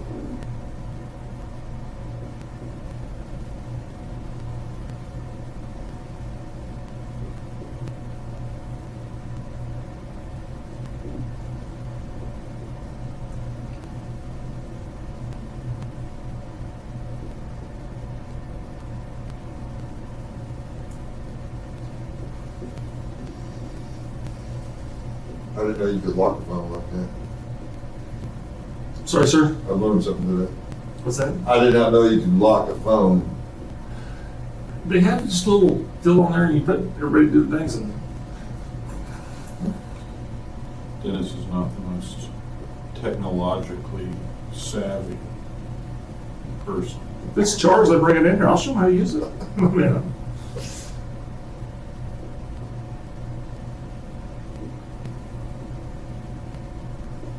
Trouble I have with those, using those, store all your phone numbers on them. You can't look them up. You don't remember them. Yep. I don't have any idea what my phone numbers are. If you just, you get used to hitting the button, Yeah. hitting the face. If I had to remember my wife's work number, it's just like, I know the school system's at 766.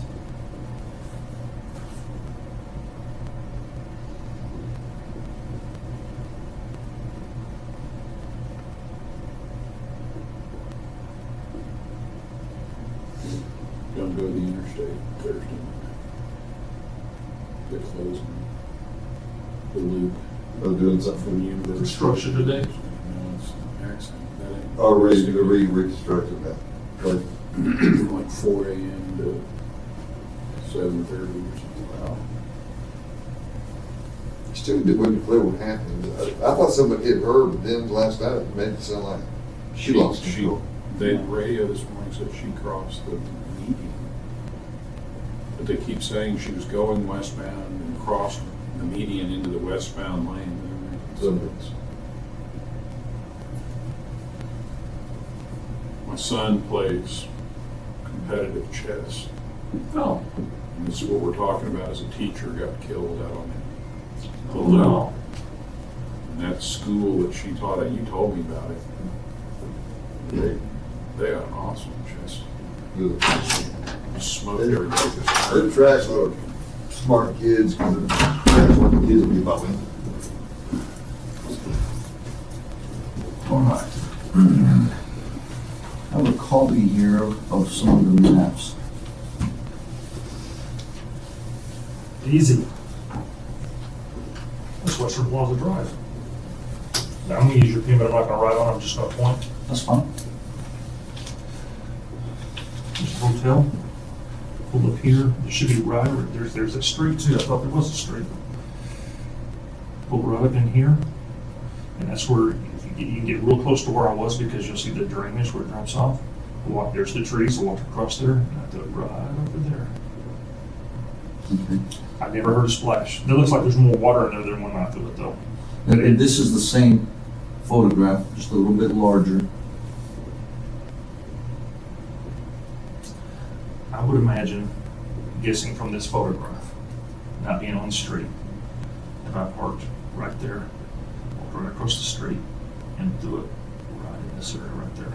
Probably from that right there. I tell you what, go ahead and draw where I you would think more I or would less. think I'm right here, walked across the street. This is the only street right here, and it's dropping down pretty significantly right there. I threw it that way. All right, if you'll initial and date that for Oh, me. absolutely. Is that all you want me to put on there? That's what. Yeah, that's fine. Like I said, that area.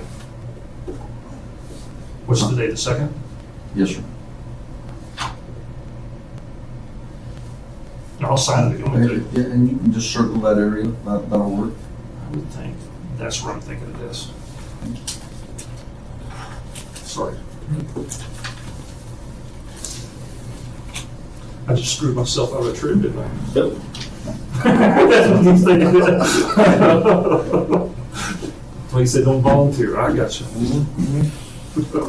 I have just a few more questions, so we'll go ahead and try and go over these, and your food should be here by about the time we maybe finish up here, and that way you can eat, okay? Yes, sir. All right. One of the questions, there was a pad in your apartment that had Dr. Sonnier's vehicle information. There was. What did it look like? I mean, what kind of I description? think it was like a spiral type, Little pink one? could be. Yes, sir. Who wrote that I information? would imagine I did. Okay. Just at some point, or is there any specific? I don't know, I think it's just a remark, so I know what it was. Was it had his vehicle information, like it was, maybe Mike told me on the phone and I wrote it down. Okay. So in all probability, you're saying it's probably your writing? I would say 99% sure. Okay. Did you have a computer backup for your, a backup for your phone? No, sir. Okay. The night vision in your Durango, Yes, sir. where did that come from? I've had it for about 7 or 8 years, Okay. maybe longer. Does it function? Yes, sir. Did you ever use it? No, sir. No? It needs batteries. I never buy any battery. It needs some batteries. It'll work.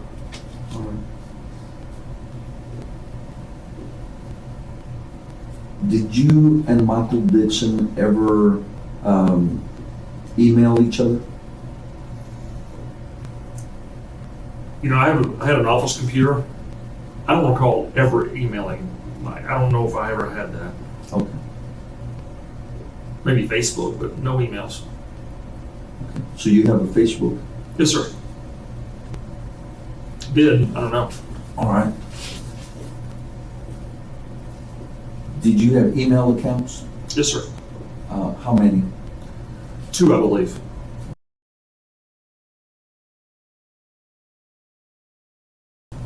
And I know we kind of went over this, but I want to make sure.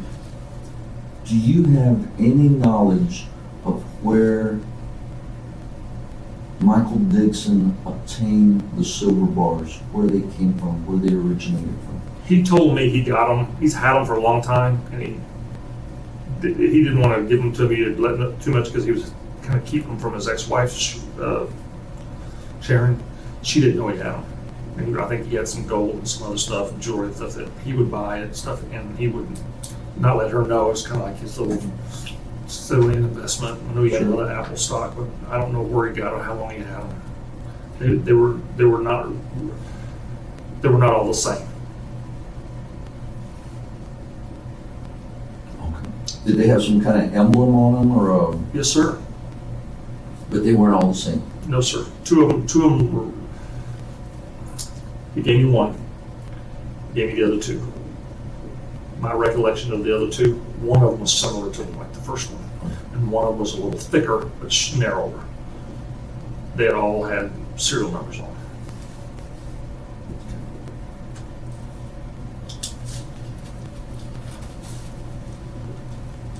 There was some blood found inside the Durango.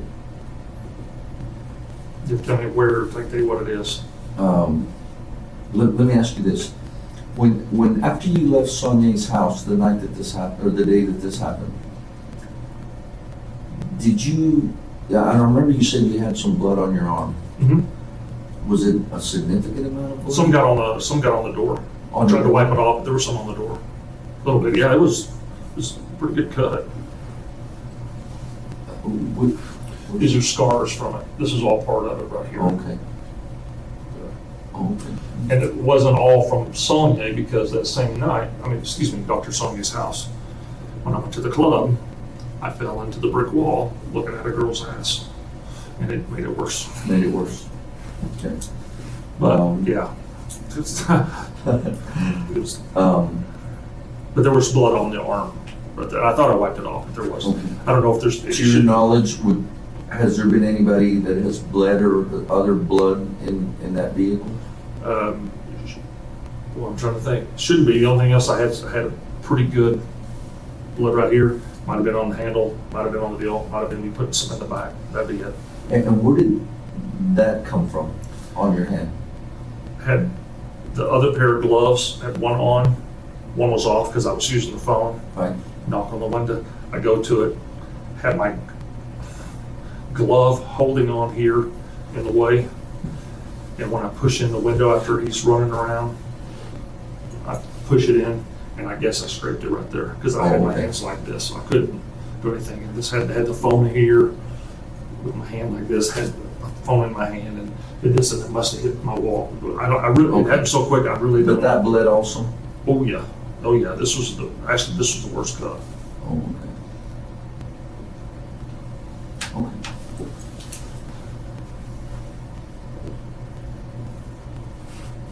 Can you tell me a little bit more about Michael Proctor? If I needed to visit with him, His number's on my phone. it's in the phone? He works out. He's a assistant pilot or co-pilot with Hastings. Used to be a trainer, airplane instructor out at Tradewinds. Tradewinds, that's in Amarillo? Yeah.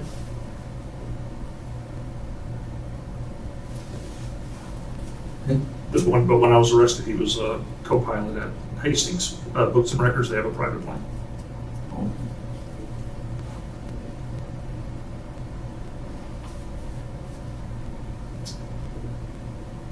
You mentioned you approaching two females. Yes. One of them about making the phone calls. Yes, sir. One of them, we discussed her name. Who's the other one? Meredith Smith. Her phone number is also in my book. I believe she is also on my Facebook page.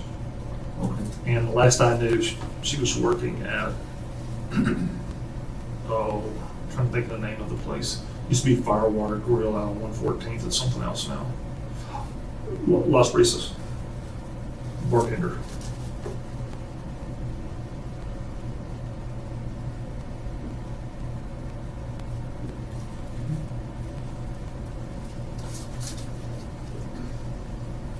We discussed that cigar box Yes, sir. from your friend. I think he was here from Lubbock. You're talking about the knife. Right. Yes, sir. The friend that you got that cigar box from, Yes, sir. who is he? I believe his name is Nathan Taylor. His number's also on my phone. Okay. Is he here from Lubbock? He is. He's in school here. Tech? Yes, he's from Dallas. About how old? 23, 22, 23. How do you know him? Thank you. Met him at Heroes and Legacies, 19th and stuff. One thing you have to understand when I came to do all this kind of stuff for Mike, follow around, that kind of stuff, for the most part, very much on the periphery. I spent a lot of time at the smoke shop when I was down here, Yeah, Heroes and Legacies. both of them. When I was supposed to be following them around.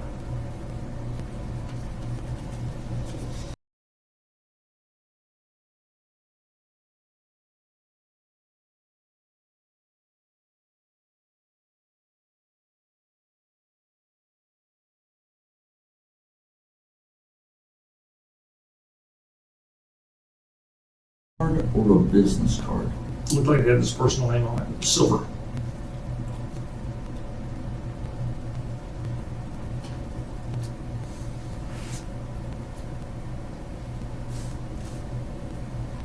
You know, you mentioned Buffalo Wild Wings, the one you always went to, the one there in Went- Amarillo. Predominantly we went there. Okay.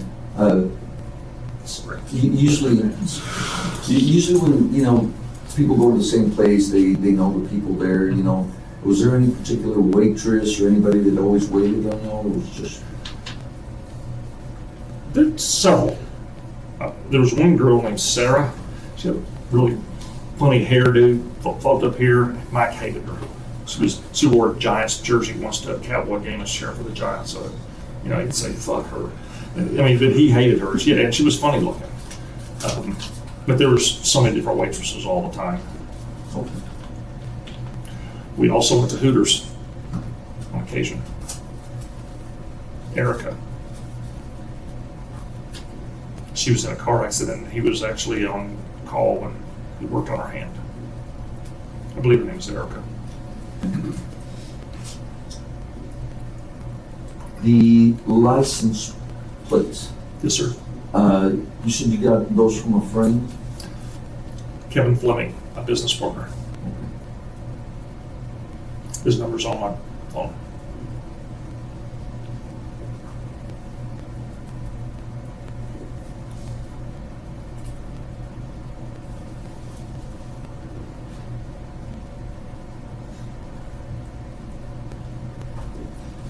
And the last one that I had, the inmate that mentioned, hey, about the letter, here's the kind of. Yes.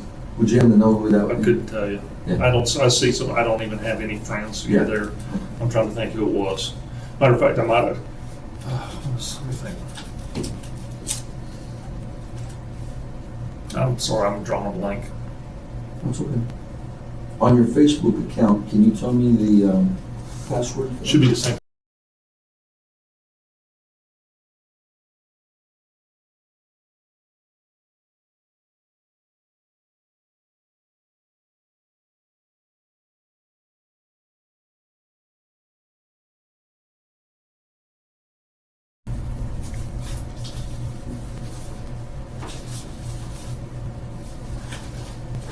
Mhm.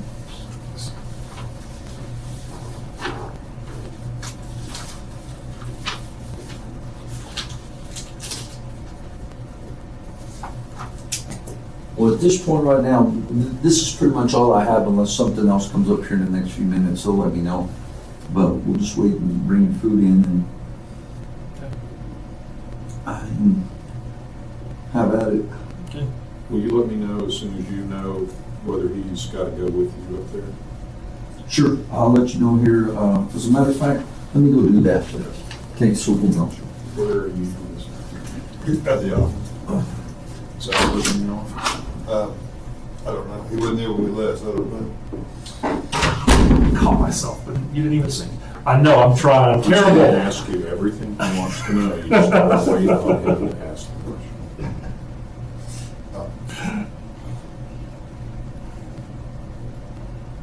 Zach, if you have any follow-up stuff, just give us a heads up. Okay.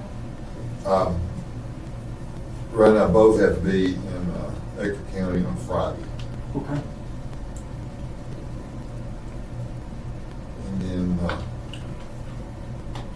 Matt had this thought that the courthouse may be closed for Columbus Day. I don't know, are y'all closed Columbus Day? No, well, I don't know, sometimes like, Monday. Supposed to plead municipal guilty. court may be closed, but the PD won't be, we'll be here. Yeah, we'll be here. So I can't remember, or Matt may have something. We may have moved Ledbetter to the 9th as well. I mean, I'll have that in How is the courthouse down in Ector County? Is it, the nondescript. yeah, Yeah, it's, the people there that run it real nice, and the Yeah. person real nice. yeah, I grew up there in Odessa, I never went to the Ector County courthouse. It's one of those 60s, you know, hasn't been changed much since they built Yeah. it. The elevator kind of rattles when you go up and down. Like the courtroom that we're going to try this case in, I mean, you have to like bring your own extension cords if you're going to use your computers. Really? Wow. Well, they went through it like, there's a hole for a plug, but they never did anything with it. There's that kind of stuff.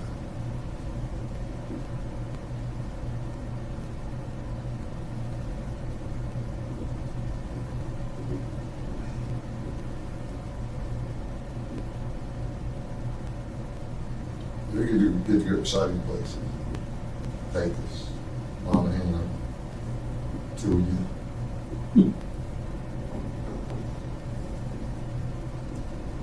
Helps Tulia. It was, It's one really good place to eat.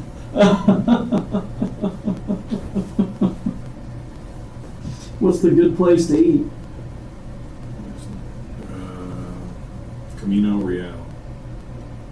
It's on, take the first Tulia exit, and as you wind your way into town, it's on your right before you take the right to go to the elected courthouse. Mhm. The locals say there's one other place, but I haven't been to the other. It's, let's just say a real informal jail. Interesting. you know, when you get used to going to all the hoops to see your clients here in Lubbock, and you get some of these other counties. And They it's like, holler. oh yeah, come on back. They yell for somebody and be like, oh, use his office. Yeah. That's interesting. Go see you, it's kind of an act of Congress. I'm sorry, Just to go see you, it's kind of an act of Congress, see me? you know, compared to some other places we go.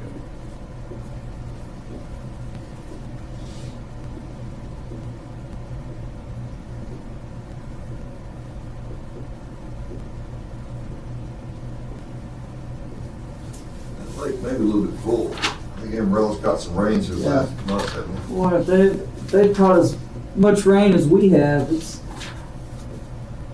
you're pretty full. Our, one of our investigators who lives in Odessa shot us a picture of the day. It was raining. And, I mean, it was flooded over the hood, cars flooded. It was- Down there in Odessa? Yeah. Yeah.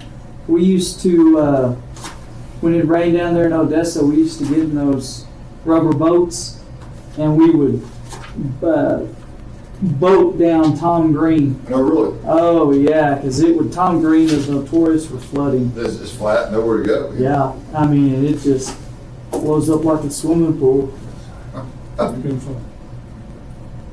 Yeah.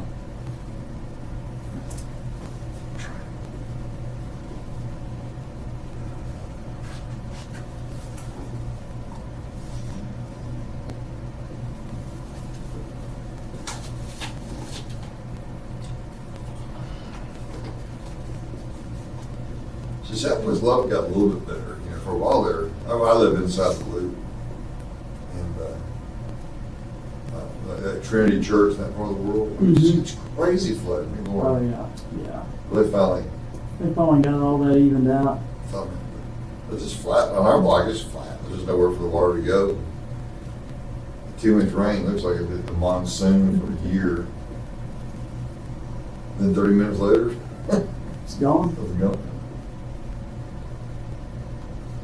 Yeah, I'm kind of curious when they're going to get all that construction done out there on 98th. And they've had that torn up for almost a year. Yeah, that's still going. Golly. Is that the one that had to redo? Mm-hmm. Almost an entire neighborhood too.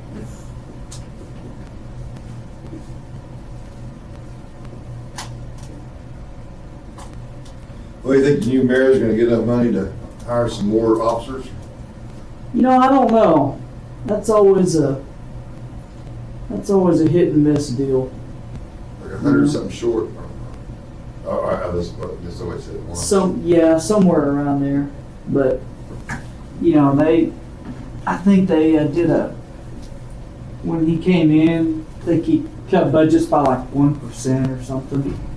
But they always divvy that up between personnel and all that. Two more quick questions. Truth, all the It's truth, fine. nothing but the truth.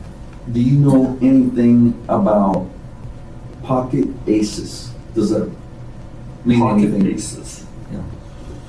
Yeah. I've played a lot of poker.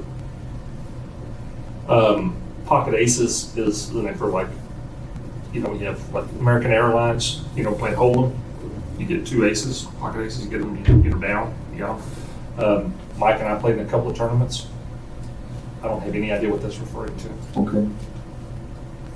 Your letter to your wife that you went and retrieved from the mailbox. Yes, Can you tell me what happened to that letter? I threw it away. Same with the trash can, the blood, and all the meds I took. I took them to a trash can. Okay. All right, that's it. If you want, we'll step out here in the hallway, all of us. Our techs are gonna come in here and shut off the recording equipment, the mic and everything, and we'll come back in here and you can eat your food, Thank you. okay? And we're done. You need him out or him staying here? No, we'll go out there in the hallway.